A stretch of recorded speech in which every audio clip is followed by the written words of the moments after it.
ನನ್ನ ಮೇಲೆ ಇದೆ. ಸೈತಾನನು ಬಳಿ ಬರಲೆನ್ನುವರಾಗಿರುವುದಾದರೆ ಕೈಗೆಳತಿ ಆರಾಧನೆ ಮಾಡೋಣ. ದೇವರ ಆವರಣದಲ್ಲಿ ದೇವರ ಪ್ರಸನ್ನತೆ ನಮ್ಮೆಲ್ಲರನ್ನು ಆಕರ್ಷಿಸ್ತಾ ಇದೆ. ನಿನ್ನ ಸಂಗಡ ದೇವರಿದ್ದಾನೆ, ನಿಮ್ಮ ಸಂಗಡ ದೇವರಿದ್ದಾನೆ, ನಮ್ಮೆಲ್ಲರ ಸಂಗಡ ದೇವರಿದ್ದಾನೆ. ಪರಿಶುದ್ಧಾತ್ಮ ಶಕ್ತಿಯು ನಾವು ಆಶ್ರಯಿಸೋಣ ಈ ಮುಂಜಾನೆ. ಹಾಲೆಲೂಯಾ, ಹಾಲೆಲೂಯಾ, ಹಾಲೆಲೂಯಾ. ಸ್ತೋತ್ರಪ್ಪ, ಸ್ತೋತ್ರ ರಾಜ್ಯ. ನಿನ್ನ ರಕ್ತದಲ್ಲಿ ನನ್ನನ್ನು ಮರೆ ಮಾಡು, ನಿನ್ನ ರಕ್ತದಿಂದ ನನ್ನನ್ನು ತೊಳಿ. ನನ್ನ ಪಾಪಗಳು ನಿನ್ನ ರಕ್ತದಿಂದ ಮಾತ್ರ ಶುದ್ಧಿ ಆಗ್ತವೆ. ನಿನ್ನ ರಕ್ತವಿಲ್ಲದ ಯಾವ ಮನುಷ್ಯನೇ ಭೂಮಿಯ ಮೇಲೆ ಪಾಪ ಶುದ್ಧನಾಗಿರುವುದನ್ನು ನಾನು ಕಾಣೆನು. ನಿನ್ನ ರಕ್ತದಿಂದಲೇ ಮನುಷ್ಯನಿಗೆ ಶುದ್ಧಿ, ನಿನ್ನ ರಕ್ತದಿಂದಲೇ ಮನುಷ್ಯನಿಗೆ ಪಾಪ ವಿಮೋಚನೆ ಎಂಬುದಾಗಿ. ಓ ರಬ ಶಂದೋರಿ ಕಲರ ಬಾಬಾ ಬಾಬಾ. ಹಾಲೆಲೂಯಾ, ಹಾಲೆಲೂಯಾ, ಹಾಲೆಲೂಯಾ. ಸ್ತೋತ್ರಂ, ಸ್ತೋತ್ರಂ, ಸ್ತೋತ್ರಂ. ಆರಾಧನೆ ಮಾಡೋಣ, ಎಲ್ಲರ ఆరాధನೆ ಮಾಡೋಣ, మనందరూ ఆరాధన చేస్తాం. దేవా ఈ సమయంలో నన్ను ముట్టి ఎంబుదాగి. దేవా మా తండ్రి నన్ను ముట్టయ్యా. నువ్వు ముట్టే స్వస్థత అవుతారు ప్రభా, నువ్వు ముట్టే నాకు సంతోషము ప్రభా, నీవు ముట్టే ప్రభా నాకు ఆరోగ్యమయ్యా, నీవు ముట్టే నాకు జ్ఞానం వేసయ్యా. హల్లెలూయా, హల్లెలూయా. ఓ దేవా స్తోత్రం, స్తోత్రం. ಕೋಟೆ ಒಳಗೆ ನಾ ಬಂದಿರುವೆ, ನನಗೇನು ಭಯವಿಲ್ಲ. ಯಾವ ಕೇಡು ಬಳಿ ಬರದು. ರಕ್ತ ಕೋಟೆಯೊಳಗೆ ನಾನು ಬಂದಿರುವೆ, ನನಗೇನು ಭಯವಿಲ್ಲ. ಯಾರು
ಎಲ್ಲರೂ ಮರಿಬೋದು, ಆದರೆ ದೇವರನ್ನು ಮರೆಯಲ್ಲ.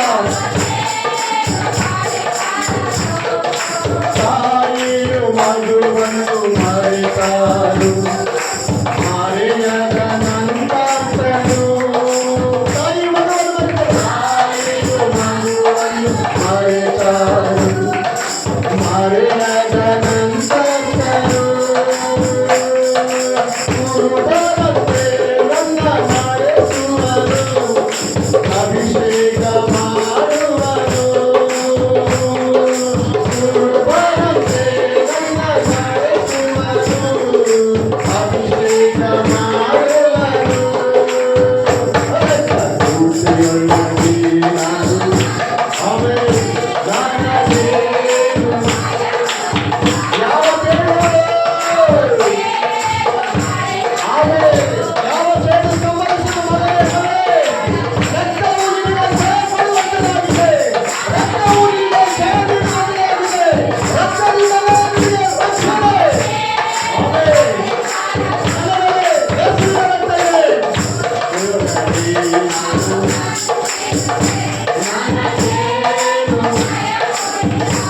ಎಲ್ಲವೇ ಇರುವ ಯಾವ ಸೇಡು ಮರೆಬಾರದು. ನಾನು ಬಂದಿರುವೆ, ನಾನು ಎಲ್ಲ ಇನ್ನೊಂದ್ಸಲ ಹೇಳಿಲ್ಲ, ಯೇಸುವಿನ ರಕ್ತದ ಮೇಲೆ ಸೈತಾನನನ್ನೇನು ಮಾಡಬಾರದೆಂಬುದಾಗಿ.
ಯೇಸುವಿನ ರಕ್ತ ನನ್ನ ಮೇಲೆ ಸೈತಾನು ಬಳಿ ಬರನು.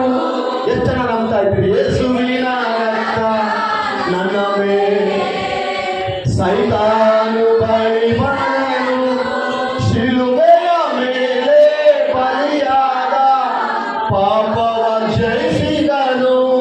ಎಲ್ಲರ ಕೈಗೆ ತಡುವ ಇದು ಬಿರುಸಾಗೆ ಸೈತಾನನಿಗೆ ನಾಚಿಯಾಗಬೇಕು ಮಾತ್ರ ಬರಬೇಕು. ರಕ್ತ ಕೋಟೆಯೊಳಗೆ ನಾವೆಲ್ಲಿ ಬಂದಿದ್ದೀವಿ? ಆಮೇಲೆ ಎಲ್ಲಿ ಬಂದಿದ್ದೀವಿ? ನಾವು ರಕ್ತ ಕೋಟೆಯೊಳಗೆ ಬಂದಿದ್ದೀವಿ. ಯಾವ ಕೇಡು ಯಾವ ಕೇಡು ಓ ಶಬರದ ಪ್ರಿಯ ಆತ್ಮೀಯ ಸಹೋದರಿ ಸಹೋದರ, ಈ ಮುಂಜಾನೆ ಮುಂಜಾನೆ ದೇವರು ನಿಮ್ಮ ಹತ್ರ ಮಾತನಾಡ್ತಾ ಇದ್ದಾರೆ. ಕಿವಿಯುಳ್ಳವರು ಶ್ರದ್ಧೆಯಿಂದ ಕೇಳಿಸ್ಕೊಳ್ರಿ. 100 ಕೇಡು ನಿನ್ನ ಮುಂದೆ ಇದ್ದರು, 100 ಕೇಡು ನಿನ್ನ ಮುಂದೆ ಇದ್ದರು, 101ನೇ ಕೇಡಿನಿಂದ ಕೂಡ ಆತನು ನಿನ್ನನ್ನು ತಪ್ಪಿಸಿ ಕಾಪಾಡಲಿಕ್ಕೆ ಇಷ್ಟಪಡುತ್ತಾನೆ.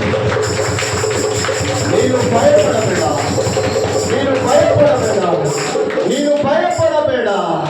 ನಿನ್ನನ್ನು ಎಲ್ಲ ಕೇಡಿನಿಂದ ನಾನು ತಪ್ಪಿಸಿ ಕಾಪಾಡುವೆ ಎಂಬುದಾಗಿ ದೇವರ ವಚನ ಹೇಳ್ತದೆ. ಹಲ್ಲೆಲೂಯಾ. ಅನೇಕ ಬಲೆಗಳಂತೆ ನಿನ್ನನ್ನು ಸುತ್ತಿಕೊಂಡಿರುವ ಅನೇಕ ಕಷ್ಟ ನಷ್ಟ ಕೇಡುಗಳು ನಿನ್ನ ಮುಂದೆ ಇದ್ದಾವ. ಈಗ ದೇವರು ಈ ಮುಂಜಾನೆ ಹೇಳ್ತಾ ಇದ್ದಾನೆ, దేవుడు నీతోనే మాట్లాడుతా ఉన్నాడు, దేవుడు నీతోనే మాట్లాడుతున్నాడు. ఇదిగో ಯಾವ కేడు నిన్ను ఏది చేయదని. ఎందుకు తెలుసా? యేసు రక్తము దగ్గరికి నువ్వు వచ్చినావు. యేసు రక్తం అంటేనే మరణానికి భయం. యేసు రక్తం అంటేనే మరణానికి భయం. యేసు రక్తం అంటేనే సాతానికి భయం. ఏ దుష్టశక్తి నిన్ను తాకలేదు. ಯಾವ ದುಷ್ಟಶಕ್ತಿಯು ನಿನ್ನನ್ನು ಮುಟ್ಟಲು ಸಾಧ್ಯವೇ ಇಲ್ಲ. ಯಾವ ಕೇಡು ನಿನ್ನ ಗುಡಾರವನ್ನು ಮುಟ್ಟಲು ಸಾಧ್ಯವಿಲ್ಲ. ನಿನ್ನ ಗುಡಾರ ಸಮೀಪಕ್ಕೆ ಯಾವ ಕೇಡು ಬಾರದು. ಯೇಸು ನಿನ್ನನ್ನು ಕಾಪಾಡ್ತಾ ಇದ್ದಾನೆ. ಎಲ್ಲರೂ ರಕ್ತಕೋಟೆಯಲ್ಲಿ ನಾನಿದ್ದೀನಿ ಎಂಬುದಾಗಿ. ರಕ್ತಕೋಟೆಯಲ್ಲಿ ನಾನಿದ್ದೀನಿ. ರಾಜರು ಕಟ್ಟಿದಂತ ಕೋಟೆಗಳು ಕೂಲಿ ಬೀಳಬಹುದು, ರಾಜರು ನಿರ್ಮಾಣ ಮಾಡಿದಂತ ಗೋಡೆಗಳನ್ನು ಕೂಲಿ ಬೀಳಬಹುದು. ಆದರೆ ಯೇಸುವಿನ ರಕ್ತದಲ್ಲಿ ಪ್ರತಿ ಪಾಪಿಗೆ ಜಯ, ಪ್ರತಿ ಪಾಪಿಗೆ ಜಯ. Hallelujah, hallelujah. ಸ್ತೋತ್ರ. ಎಲ್ಲರೂ ಸ್ತೋತ್ರ ಮಾಡೋಣ. ಹೌದಪ್ಪ, ನಿನ್ನ ಪಾದ ಸಮ್ಮುಖದಲ್ಲಿ ಬಂದಿರುವ ನಾವು ಧನ್ಯರು. ನಿನ್ನ ಪಾದ ಸನ್ನಿಧಿಯಲ್ಲಿ ಬಂದಿರುವ ನಾವು ಧನ್ಯರಯ್ಯ. ಎಷ್ಟು ಜನ ಒಪ್ಕೊಳ್ತಾ ಇದ್ರಿ? ಎಷ್ಟು ಜನ ಒಪ್ಕೊಳ್ತಾ ಇದ್ರಿ? ಸೈತಾನ್ ನಿಮ್ಮನ್ನು ಭಯಪಡಿಸಲಿಕ್ಕೆ ಅನೇಕ ತಂತ್ರಪಾಯಗಳನ್ನು ನೋಡ್ತಾನೆ. ಆದರೆ ಭಯಪಡಬೇಡ್ರಿ. ದೇವರು ನಿಮ್ಮ ಪಕ್ಷದಲ್ಲಿದ್ದಾರೆ. ದೇವರು ನಿಮ್ಮ ಪಕ್ಷದಲ್ಲಿದ್ದಾರೆ. ದೇವಾದಿ ದೇವರು ನಿಮ್ಮ ಪಕ್ಷದಲ್ಲಿದ್ದಾರೆ. ಎಷ್ಟು ಜನ ಸಂತೋಷದಿಂದ ಆರಾಧನೆ ಮಾಡಲಿಕ್ಕೆ ಆರಾಧನೆ ಪಾಲ್ಗೊಳ್ತಾ ಇದ್ರಿ? ದೇವರೊಂದು ಮಾತು ಹೇಳ್ತಾ ಇದ್ದಾರೆ, ಇಗೋ ನಿನ್ನನ್ನು ನಾನು ಕೈ ಬಿಡಲ್ಲ. ನೀನು ನಿನ್ನ ಮುದಿ ನೆರೆಕೂದಲು ಬರೋವರೆಗೂ ನಾನು ನಿನ್ನನ್ನು ಕೈ ಬಿಡಲ್ಲ. ನಾನೇ ನಿನ್ನನ್ನು ಹೊತ್ತು ಸಲಹುವ ದೇವರೆಂಬುದಾಗಿ. ಸಂತೋಷದ ಎಲ್ಲರ ಆರಾಧನೆ ಮಾಡೋಣ. ಜೀವನದಿಂದ ಆರಾಧನೆ ಮಾಡೋಣ. ದೇವರನ್ನು ಹುಡುಕೊಳ್ಳುವ. ದೇವರ ರಕ್ತ ನಮ್ಮೆಲ್ಲರ ಮೇಲೆ ಇದೆ. ಆತನ ಪವಿತ್ರ ರಕ್ತ ನಮ್ಮೆಲ್ಲರ ಮೇಲಿದೆ. ಆ ಪಾಪದಲ್ಲಿ ಆ ಒಂದು ರಕ್ತದಲ್ಲಿ ಪಾಪವೇ ಇಲ್ಲದ ಆ ರಕ್ತ ನಮ್ಮ ಸುತ್ತಲಿದೆ. ಸಹೋದರ ಸಹೋದರಿ, ಭಯಪಡಬೇಡ. ದೇವರು ನಿನ್ನ ಪಕ್ಷದಲ್ಲಿದ್ದಾನೆ. ನಿನ್ನನ್ನು ನಿರ್ಮಾಣ ಮಾಡಿದ ಯೆಹೋವನು ನಿನ್ನ ಪಕ್ಷದಲ್ಲಿದ್ದಾನೆ. ಹಲ್ಲೆಲೂಯಾ, ಹಲ್ಲೆಲೂಯಾ, ಹಲ್ಲೆಲೂಯಾ. ಸ್ತೋತ್ರಂ, ಸ್ತೋತ್ರಂ, ಸ್ತೋತ್ರಂ. ಹಲ್ಲೆಲೂಯಾ, ಸ್ತೋತ್ರಂ, ಹಲ್ಲೆಲೂಯಾ. ಎಲ್ಲ ಬಾಯಿಗೆ ತೆಗೆದು ಸ್ತೋತ್ರ ಮಾಡೋಣ. ನಿಮ್ಮ బాయికి ತೆಗೆದು స్తోత్రం ಮಾಡೋಣ. నీ నోరు చెట్టి స్తోత్రం చెప్తామా? హల్లెలూయా చెప్తామా? దేవుడు మిమ్మల్ని ప్రేమిస్తున్నట్టుగా మనందరి కూడా నోరు తెరిచి ప్రభువా నాకు సహాయం చేయని అడుగుతామా? ప్రభుని సహాయం అడగడం తప్పు కాదు. ప్రియమైన సహోదరి సహోదరా, దేవుని సహాయం అడగండి. ఆయన తగిన సమయంలో మీకు సహాయం చేసే గొప్ప దేవుడు. హల్లెలూయా, హల్లెలూయా.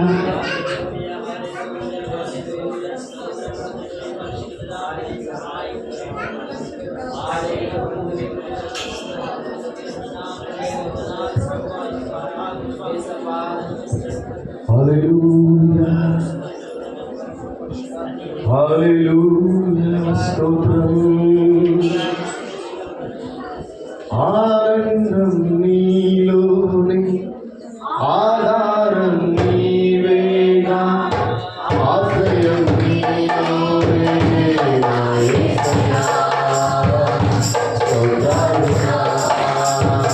ఆనందం ఆధారం నీవేగా, ఆశ్రయం నీలోనే.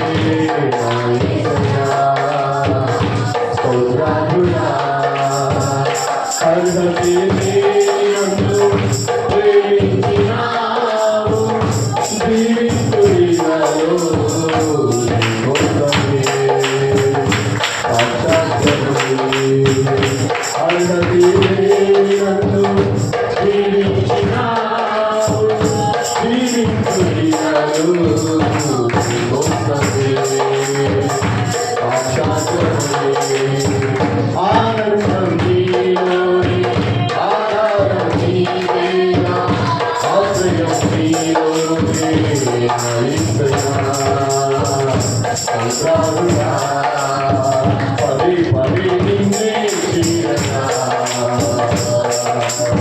ప్రతి క్షణం నీవే యాతనా పది పది నిన్నే ప్రతి క్షణం నీవే యాతనా కలవరాల చూడలు కన్నీటి మాటలు కలవరాల చూడలు కన్నీటి మాటలు కాపాడి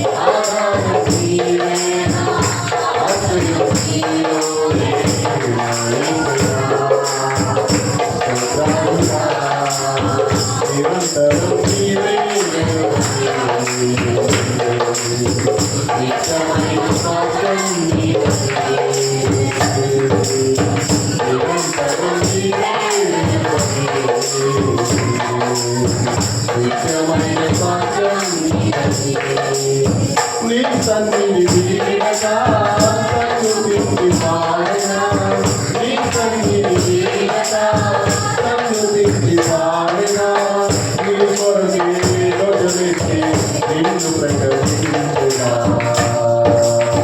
సత్యవాక్యమే జీవవాక్యమే ఆనందం నీవే ఆధారం నీవేనా ఆశ్రయం నీలోనే నా యేసయ్యా స్తోత్రాలుగా ఆనందం ఆశ్రయం నీలోనే నా యేసయ్యా స్తోత్రాలుగా నిరంతరం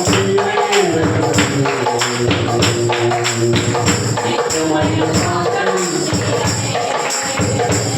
సత్యమైన మార్గమే సంరక్షణమైన ప్రాణమే లోకమహిమ చూడక నీ జాగరణ వీడక లోకమహిమ చూడక నీ జాగరణ వీడక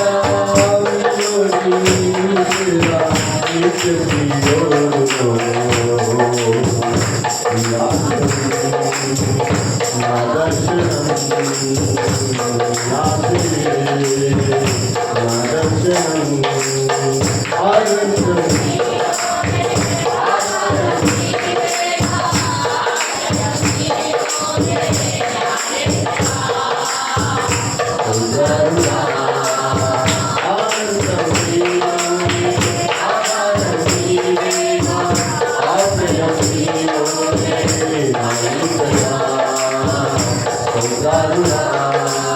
పదే పదే ప్రతిక్షణం నీవే యాతనా పదే పదే పదే పదే నీవే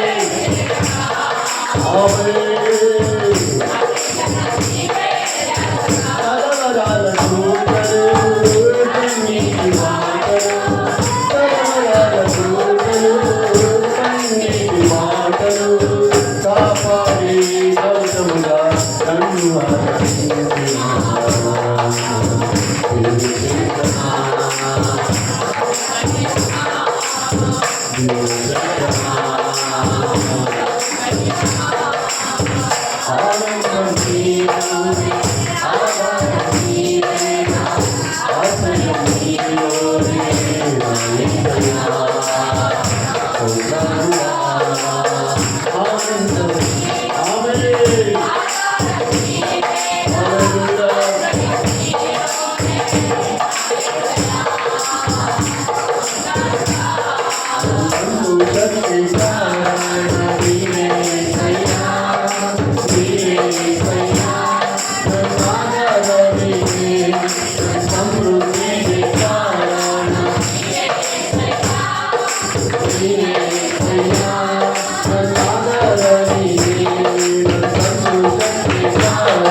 ಗಾಯಪಟ್ಟು ನಿಂತಾಗ ಕಣ್ಣೀರಲ್ಲಿ ನನ್ನನ್ನು ಹುಡುಕಿ ಬಂದೆ. ಗಾಯಪಟ್ಟು ನಿಂತಾಗ ಕಣ್ಣೀರಲ್ಲಿ ನನ್ನನ್ನು ಹೌದಪ್ಪ, ನಾನಿನ ನುಡುಗಿಲ್ಲ, ನೀನೇ ನನ್ನ ನುಡುಗಿ ಬಂದೆ. ಬೇಟೆಗಾರನ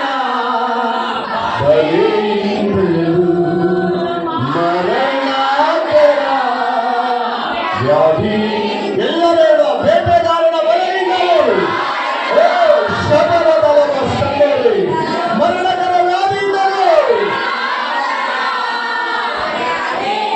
ತಪ್ಪಿಸಿದವರು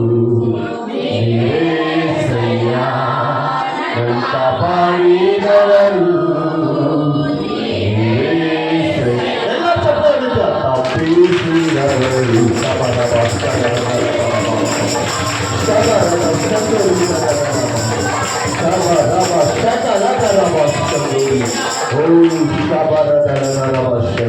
ಹೌದಪ್ಪ, ನೀನು ಬೇಟೆಗಾರನ ಬಲೆಯಿಂದಲೂ ಮರಣಕರ ವ್ಯಾಧಿಯಿಂದಲೂ ನನ್ನನ್ನು ತಪ್ಪಿಸಿ ಕಾಪಾಡಿದೀಯ.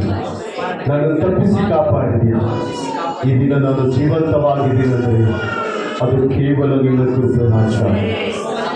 ಇದು ಕೇವಲ ನಿನ್ನ ಕೃಪೆ ಎಸಯ್ಯ.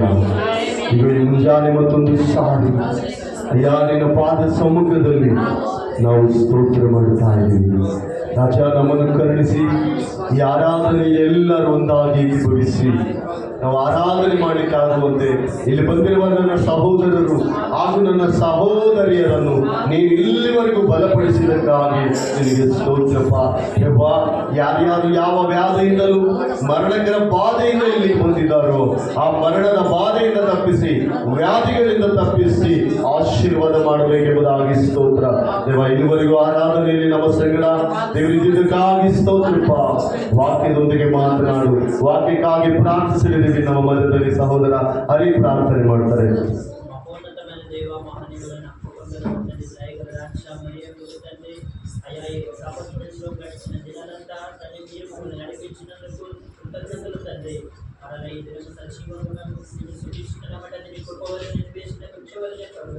అయ్యా ఈ సమయంలో తన పాట ద్వారా ఆరాధించేటప్పుడు మైక పొందినట్లు అయ్యా వాక్య భాగంలో మీరు మాట్లాడండి ప్రభు. ప్రతి వర్తమానంతో ఇది తండ్రి సూర్యాన్ని స్పష్టವಾಗಿ ప్రతి ఒక్కరితో మీరు మాట్లాడండి ప్రభు. పరిశుద్ధంగా దైవజనులు బోధించేటప్పుడు నిలబడించండి, నేను ఎంతవరకు అభిషేకించండి, ప్రత్యేకంగా ఆరోగ్యాన్ని ప్రసాదిస్తారని కాల్చి కాపాడు. శుభం పలుకుతారు మీరే మాట్లాడండి అయ్యా ప్రభు. మనుషుల మాటలు కాదు, దేవుని మాటలు పలికేటప్పుడు మనుషులు లోబడుతూ చూపండి. ఎవరైతే ధర్మశాస్త్రాలు అనుసరిస్తారో వాళ్ళ ఆయుష్ని వాళ్ళ సంతానాన్ని అభివృద్ధి పరస్కరించడం. ఎవరైతే దేవుని తిరస్కరించారో దేవుని వాక్యాన్ని అంగీకరించడం పోతే వాళ్ళ నట్ట నరకానికి పోయి వాళ్ళ శాపగ్రస్తులు అయిపోతారని వాక్యం చేస్తున్నారు. వచ్చిన ప్రతి ఒక్క బిడ్డను మీరు దర్శించండి. అనేక బిడ్డలు రక్షించబడవచ్చు, అనేక బిడ్డలు ప్రతి ఒక్క చెట్టు ఫలమిచ్చడం, ఈ చెట్టు ఫలం మీద నరకానికి వెయ్యబడతారని ప్రతి ఒక్క చెట్టు ఫలమిచ్చేటప్పుడు కృప చూపండి. పరిశుద్ధాత్మ దిగువచ్చుటకు కృప చూపండి. కాచి కాపాడే కాలి పాత్ర వచ్చి పాత్ర పోటుకు కృప చూపదు. అన్నిటికి అప్పాలంటే ఎన్నో సమస్యలు వచ్చుంటున్న ఆత్మల ప్రభు వారికి విడుదలని అనుగ్రహించండి ప్రభు. దురాత్మ శక్తి అంటే విడుదల పొందుటకు కృప చూపండి. ఏ సాధారణ పడుకున్నాడు ప్రభు వరేంటి విడుదల పొందుటకు కృప చూపండి. ఈ యొక్క పరిశుద్ధాత్మ ప్రతి ఒక్క శుభం పలుకుతున్నప్పుడు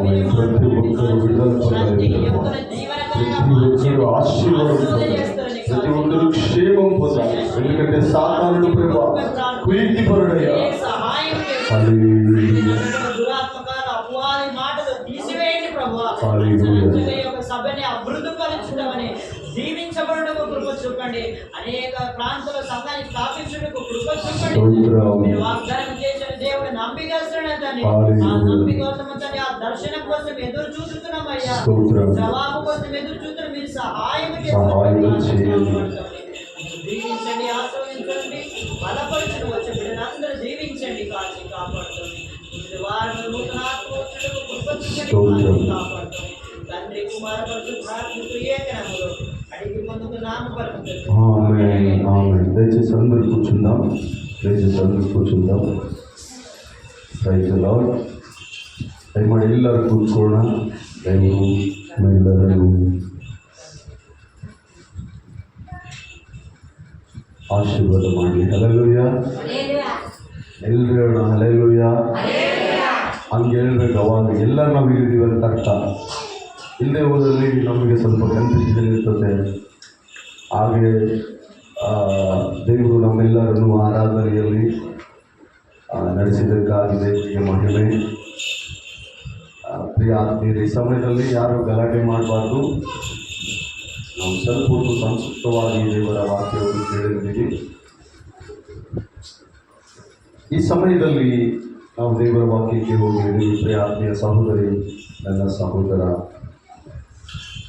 ನಾವೆಲ್ಲರೂ ಕೂಡ ದೇವರ ವಾಕ್ಯವನ್ನು ಶ್ರದ್ಧೆ ಆಸಕ್ತಿಯಿಂದ ಕೇಳಬೇಕಂತ. ಹೆಂಗ ಕೇಳ್ಬೇಕಂತ ಹೇಳ್ರಿ? ಶ್ರದ್ಧೆ ಆಸಕ್ತಿಯಿಂದ ಕೇಳಿದಾಗ ಮಾತ್ರ ಅದು ನಮ್ಮ ಜೀವಿತದಲ್ಲಿ ಕಾರ್ಯ ಮಾಡಲಿಕ್ಕೆ ಸಾಧ್ಯ. ವಾಕ್ಯ ಕೇಳೋದ್ರಲ್ಲಿ ಕೂಡ ಒಂದು ವಿಧಾನ ಇದೆ. ಅದು ಕೂಡ ನಮಗೆ ಸತ್ಯವೇದವೇ ಕಲಿಸ್ತಾ ಇದ್ದೀವಿ. ಯಾವ ರೀತಿ ನಾವು ದೇವರ ವಾಕ್ಯ ಕೇಳಬೇಕೆಂಬುದಾಗಿ. ನೀವೆಲ್ಲರೂ ಚೆನ್ನಾಗಿದ್ದೀರ ಅಂತ ನಂಬ್ತಾ ಇದ್ದೀನಿ ನಾನು. ನನಗೆ ಆರಾಮಿಲ್ಲ, ತಲೆ ಇಟ್ಕೊಂಡ್ಬಿಟ್ಟಿದೆ, ನೆಗಡಿ ಆಗಿದೆ. ಆದರೂ ದೇವರಿಗೆ ಸ್ತೋತ್ರ, ದೇವರು ನಡೆಸ್ತಾ ಇದ್ದಾರೆ. ಹಲ್ಲೆಲೂಯಾ. ನೀವೆಲ್ಲ ಪ್ರಶ್ನೆ ಮಾಡೋದು, ಯೇಸು ಸ್ವಾಮಿ ಸೇವಕರಲ್ಲಿ ಇನ್ನೂ ಯಾಕೆ ರೋಗ ಬಂತಂತ ಹೇಳ್ತಂಗೆ ಯಾರಾದರೂ ಅಷ್ಟೇ ಮರ ಇದು ಅಷ್ಟೇ ಪ್ರತಿಯೊಬ್ಬರಿಗೆ ಬರ್ತದೆ. ಆದರೆ ರಕ್ಷಣೆ ಇದೆಯಲ್ಲ, ದೇವರಿಗೆ ಸ್ತೋತ್ರ. ಇದರಲ್ಲಿ ಹೋದ್ರೆ ತೊಂದರೆ ಇಲ್ಲ, ಸೀದಾ ಅಲ್ಲಿ ಹೋಗಿ ಆ ನಂಬಿಕೆ ನಮಗೆ ಇಲ್ಲ.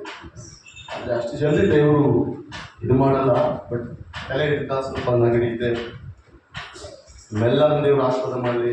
ಒಳ್ಳೆ ಆರೋಗ್ಯ ಕೊಟ್ಟು ನಿಮ್ಮನ್ನು ದೇವರು ಸ್ಥಿರಪಡಿಸಿ. ದೇವರ ವಾಕ್ಯ ಕೇಳುವುದರಲ್ಲಿ ಬೇರೆ ಒಂದು ವಿಧಾನ ಇದೆ. ಆ ವಿಧಾನದಲ್ಲಿ ನಾವು ದೇವರ ವಾಕ್ಯ ಕೇಳಬೇಕು. ಗಮನಿಸಲಿ, ದೇವರ ವಾಕ್ಯ ಕೇಳುವ ಸಭೆ ಆಗಿರಬೇಕು. ದೈವ ವಾಕ್ಯವನ್ನು ಅಂಗೀಕರಿಸುವ ಸಭೆ ಆಗಿರಬೇಕು. ಯಾರಲ್ಲಿ ದೇವರ ವಾಕ್ಯವು ಇದೆಯೋ, ಯಾರ ಹೃದಯದಲ್ಲಿ ದೇವರ ವಾಕ್ಯ ಹೋಗ್ತದೋ ಅಲ್ಲಿ ದೇವರ ಆತ್ಮನು ಬಲವಾಗಿ ಕಾರ್ಯ ಮಾಡ್ತಾನೆ. ದೇವರ ವಾಕ್ಯ ಹೊಂದಲಿಕ್ಕೆ ಬೇಕಾದಂತ ಮನಸ್ಸು ಏನ್ ಗೊತ್ತಾ ಇದೆಯಲ್ಲ, ಅದು ಬಹಳ ಇಂಪಾರ್ಟೆಂಟ್. ದೇವರ ವಾಕ್ಯ ಹೊಂದಲಿಕ್ಕೆ ಬೇಕಾದಂತ ಮನಸ್ಸು ಬಹಳ ಇಂಪಾರ್ಟೆಂಟ್. ದೇವರ ವಾಕ್ಯ ನಮ್ಮ ಹೃದಯದಲ್ಲಿ ಅಪ್ಲೈ ಆಗ್ಬೇಕು ಅಂದ್ರೆ ನಮ್ಮ ಜೀವಿತಕ್ಕೆ ಅದು ನಾವು ಅಳವಡಿಸ್ಕೊಳ್ಬೇಕು. ದೇವ, ಈ ವಾಕ್ಯ ಇದನ್ನ ಏನಕ್ಕಾಗಿ ಮಾತನಾಡ್ತಾ ಇದೀವಿ ಪ್ರಭು? ಹೌದು, ಈ ವಾಕ್ಯದಿಂದ ನಾನು ಏನಾದರೂ ಇನ್ನೂ ಆಶೀರ್ವಾದ ಹೊಂದಬೇಕಾ, ಇನ್ನೂ ನಾನು ಸಮಾಧಾನ ಹೊಂದಬೇಕಾ? ಪ್ರತಿಯೊಂದನ್ನು ದೇವರ ವಾಕ್ಯವೇ ಕಲಿಸದೆ ಪ್ರೇರೆ. ದೇವರ ವಾಕ್ಯ ಹೆಂಗ ಅಂಗೀಕರಿಸಬೇಕು? ಈಗ ಬಿತ್ತುವವರು ನೋಡ್ರಿ, ಬೀಜ ತೆಗೆದುಕೊಂಡು ಹೋಗ್ತಾರೆ. ಹೋಗಿ ಬೀಳು ಭೂಮಿಯಲ್ಲಿ ಬೀಜ ಹಾಕಿ ಬರಲ್ಲ. ಬೀಳು ಭೂಮಿಯಲ್ಲಿ ಬೀಜವನ್ನು ಬಿತ್ತುವುದಾದ್ರೆ ಆ ಭೂಮಿಯಲ್ಲಿ ಮೊಳಕೆ ಬಂದ್ರೂ ಅದು ವ್ಯರ್ಥ. ಆ ಭೂಮಿಯಲ್ಲಿ ಮೊಳಕೆ ಬಂದ್ರೂ ಎಂತ ಬೀಜ ಹಾಕು, ನೀನು ಗಂಧದ ಮರ ಹಾಕ್ಬೋದು, ತೊಂದರೆ ಇಲ್ಲ. ಸ್ವಲ್ಪ ಕಳೆ ಬಂತಂದ್ರೆ ಗಂಧದ ಮರನೂ ಕೂಡ ಕಳೆ ತಿಂದಾಗ್ತದೆ. ಕಳೆಗಿರುವ ಶಕ್ತಿ ಅಷ್ಟೇ. ನೀನ್ ಏನ್ ಮಾಡಬೇಡ, ಸುಮ್ಮನೆ ಇದ್ದು ಸ್ವಲ್ಪ ನೀರು ಹಾಕಿದ್ರು ಕೂಡ ಕಳೆ ತಾನಾಗೆ ಬರ್ತದೆ. ನೀನ್ ಬೀಜ ಹಾಕಲ್ಲ, ಕಳೆ ಬೀಜ ನೀನ್ ಹಾಕಲ್ಲ. ಹಾಕಿದ್ರೆ ಎಂದಾದ್ರೂ ಕಳೆ ಬೀಜ ನಿನ್ನ ಹೊಲದಲ್ಲಿ ಇಲ್ಲಲ್ಲ ಪ್ರೇರೆ, ಅದಾಗೆ ಬರ್ತದೆ. ಆದ್ರೆ ನೀನು ಒಳ್ಳೆಯ ಬೀಜ ಹಾಕಿದ್ರು ಅದರ ಪಕ್ಕದಲ್ಲಿರುವ ಎಲ್ಲ ಕೆಟ್ಟ ಸಸಿಗಳನ್ನು ತೆಗೆದುಹಾಕ್ಬೇಕು. ಆಗ ನೀನು ಬಿತ್ತಿದ ಬೀಜಕ್ಕೆ ಅರ್ಥ ಇದೆ, ಅದು ನೀನು ಅದರ ಫಲ ಕಾಣ್ಬೋದು, ಅದರ ಬೆಳೆ ನೀನು ನೋಡ್ಬೋದು. ಹಾಗೆ ದೇವರ ವಾಕ್ಯ ಕೇಳಲು ಬಂದ ನಾವೆಲ್ಲರೂ ಕೂಡ ನಾವು ಶ್ರದ್ಧೆ ಆಸಕ್ತಿಯಿಂದ ದೇವರ ವಾಕ್ಯ ನನಗೆ ಬೇಕು ಅನ್ನುವ ವಿಧಿ ವಿಧಾನದಲ್ಲಿ ನಾವು ಕೂತಿರುವುದಾದ್ರೆ ದೇವರು ನೇರವಾಗಿ ನಮ್ಮ ಹತ್ರ ಮಾತನಾಡ್ತಾರೆ. ನಾನು ಮಾತಾಡಲ್ಲ, ದೇವರು ಮಾತನಾಡುವ ಪ್ರತಿ ಮಾತುಗಳು ನಮಗೆ ಆಶೀರ್ವಾದಕರವಾಗಿರ್ತವೆ ಪ್ರೇರೆ. ಯಾವ ರೀತಿ ದೇವರ ವಾಕ್ಯ ಅಂಗೀಕರಿಸಬೇಕು ಪ್ರಿಯ ಆತ್ಮೀಯ ಸಹೋದರಿ ಸಹೋದರ? ಸಭೆ, ಈಗ ನಾವೆಲ್ಲರೂ ಕೂಡ ಸಭೆ ಆಗಿದ್ದೀವಿ. ಎಲ್ಲಿ ದೇವರ ವಾಕ್ಯ ಇದೆಯೋ, ಮತ್ತೆ ನೆಕ್ಸ್ಟ್ ಇನ್ನೊಂದು ಮಾತು ಹೇಳ್ತಾ ಇದ್ದೀನಿ, ನಿಮ್ಮಲ್ಲಿ ನಮ್ಮಲ್ಲಿ ದೇವರ ವಾಕ್ಯ ಇರುವುದಾದ್ರೆ ಒಂದು ದೊಡ್ಡ ಬಿಡುಗಡೆ ಇರ್ತದಲ್ಲ. ಏನಿರ್ತದೆ ಹೇಳ್ರಿ? ಏನಿರ್ತದೆ ಹೇಳ್ರಿ? ಏನಕ್ಕಾಗಿ ಬಿಡುಗಡೆ? ದೇವರ ವಾಕ್ಯ ಎಲ್ಲಿದೆಯೋ ಅಲ್ಲಿ ಬಿಡುಗಡೆ. ಯೇಸು ಸ್ವಾಮಿ ಶಿಷ್ಯರು 12 ಜನರು. ಈ 12 ಜನರಲ್ಲಿ ಅವ್ರು ಏನ್ ಮಾಡ್ತಾ ಇಲ್ಲ, ಎಲ್ಲ ಹಳ್ಳಿಗಳಿಗೆ ಹೋಗ್ತಾ ಇದ್ದಾರೆ, ಕೇವಲ ದೇವರ ವಾಕ್ಯ ಸಾರ್ತಾ ಇದ್ದಾರೆ. ವಾಕ್ಯ ಸಾರುವಂತ ಸಂದರ್ಭಗಳಲ್ಲಿ ಅವ್ರು ಎಲ್ಲೆಲ್ಲಿ ಸಭೆಯಾಗಿ ವಾಕ್ಯ ಸಾರಿದ್ರು ಅಲ್ಲಿ ದೆವ್ವಗಳು ಬಿಟ್ಟು ಹೋಗ್ತಾ ಇದ್ದಾರೆ. ಅರಿಚಾಡ್ತಾ ಇದ್ದಾವೆ ದೆವ್ವಗಳು, ಒದ್ದಾಡ್ತಾ ಇದ್ದಾವೆ ದೆವ್ವಗಳು, ಅರಿಚಾಡ್ತಾ ಇದ್ದಾವೆ, ಒದ್ದಾಡ್ತಾ ಇದ್ದಾವೆ, ಕಿರ್ಚಾಡ್ತಾ ಇದ್ದಾವೆ. ರೋಗ ಸ್ವಸ್ಥವಾಗ್ತದೆ, ಮೈ ಒಣಗಿದವರು ನೆಟ್ಕಾಗ್ತಾ ಇದ್ದಾರೆ, ಅದ್ಭುತಗಳು ನಡೀತಾ ಇದ್ದಾವೆ, ಆಶ್ಚರ್ಯ ಸೂಚಕ ಕಾರ್ಯಗಳೆಲ್ಲ ನಡೀತಾ ಇದೆ. ಇದಕ್ಕೆಲ್ಲ ಕಾರಣ ಏನ್ ಗೊತ್ತಾ ಪ್ರಿಯ ಆತ್ಮೀಯ ಸಹೋದರಿ ಸಹೋದರ? ದೇವರ ವಾಕ್ಯಲ್ಲಿರೋದ್ರಿಂದ. ಎಲ್ಲಿ ದೇವರ ವಾಕ್ಯ ಇರ್ತದೋ ಅಲ್ಲಿ ಸೈತಾನನ ಕ್ರಿಯೆ ಲೈವ್ ಆಗಿರ್ತದೆ. ಸೈತಾನ ಕ್ರಿಯೆಯಲ್ಲಿ ನಡೀಲಿಕ್ಕೆ ಸಾಧ್ಯ ಇಲ್ಲ. ಈ ದಿನ ನಮ್ಮ ಮನೆಯಲ್ಲಿ ದೇವರ ವಾಕ್ಯ ಇದೆಯಾ? ನಮ್ಮ ಜೀವಿತದಲ್ಲಿ ದೇವರ ವಾಕ್ಯ ಇದೆಯಾ? ನಮ್ಮ ಜೀವಿತದಲ್ಲಿ ದೇವರ ವಾಕ್ಯವನ್ನು ಅಳವಡಿಸಿಕೊಂಡು ನಾವು ನಡೀತಾ ಇದೀವ? ದೇವರ ವಾಕ್ಯಕ್ಕೆ ಎಷ್ಟು ಪ್ರಾಧಾನ್ಯತೆ ನಾವು ಕೊಡ್ತಾ ಇದ್ದೀವಿ? ದೇವರ ವಾಕ್ಯ ಅಂದ್ರೆ ಏನು ಪ್ರೇರೆ? ಕೇವಲ ದೇವರ ವಾಕ್ಯ ನಾವೇನೋ ಬಂದು ಹೋಗೋದ್ರಿಂದ ಸಿಗ್ತದಂತಲ್ಲ. ದೇವರ ವಾಕ್ಯವನ್ನು ಯಾವ ರೀತಿ ಕೇಳಬೇಕೆಂಬುದಾಗಿ ಬೈಬಲ್ ಹೇಳ್ತದೆ. ಅಪೊಸ್ತಲರ ಕಾರ್ಯಗಳ ಪುಸ್ತಕ 17ನೇ ಅಧ್ಯಾಯ 10ನೇ ವಚನ, 10, 11, 12. ಗಮನಿಸ್ರಿ, ನೀವೆಲ್ಲರೂ ಸತ್ಯವನ್ನು ತೆಗೆದುಕೊಂಡ್ರಿ. ಅಪೊಸ್ತಲರ ಕಾರ್ಯಗಳು, ಆಕ್ಟ್ 2 ಚಾಪ್ಟರ್ 17 ವರ್ಸ್ 10 to 14. ಅಪೊಸ್ತಲರ ಕಾರ್ಯಗಳು 17ನೇ ಅಧ್ಯಾಯ 10ನೇ ವಚನ. ಕೂಡಲೇ ಸಹೋದರರು ರಾತ್ರಿಯಲ್ಲಿ ಪೌಲಸೀಲರನ್ನು ಬೆರೋಯಕ್ಕೆ ಕಳಿಸಿಬಿಟ್ಟರು. ಅವರಲ್ಲಿಗೆ ಸೇರಿ ಯೆಹೂದ್ಯರ ಸಭಾ ಮಂದಿರದೊಳಕ್ಕೆ ಹೋದರು. ಆ ಸಭೆಯವರು ಥೆಸಲೋನಿಕದವರಿಗಿಂತ ಸದ್ಗುಣವುಳ್ಳವರಾಗಿದ್ದರು. ಹೆಂಗಿದ್ರಂತೆ ಅವರು? ಹಲೋ,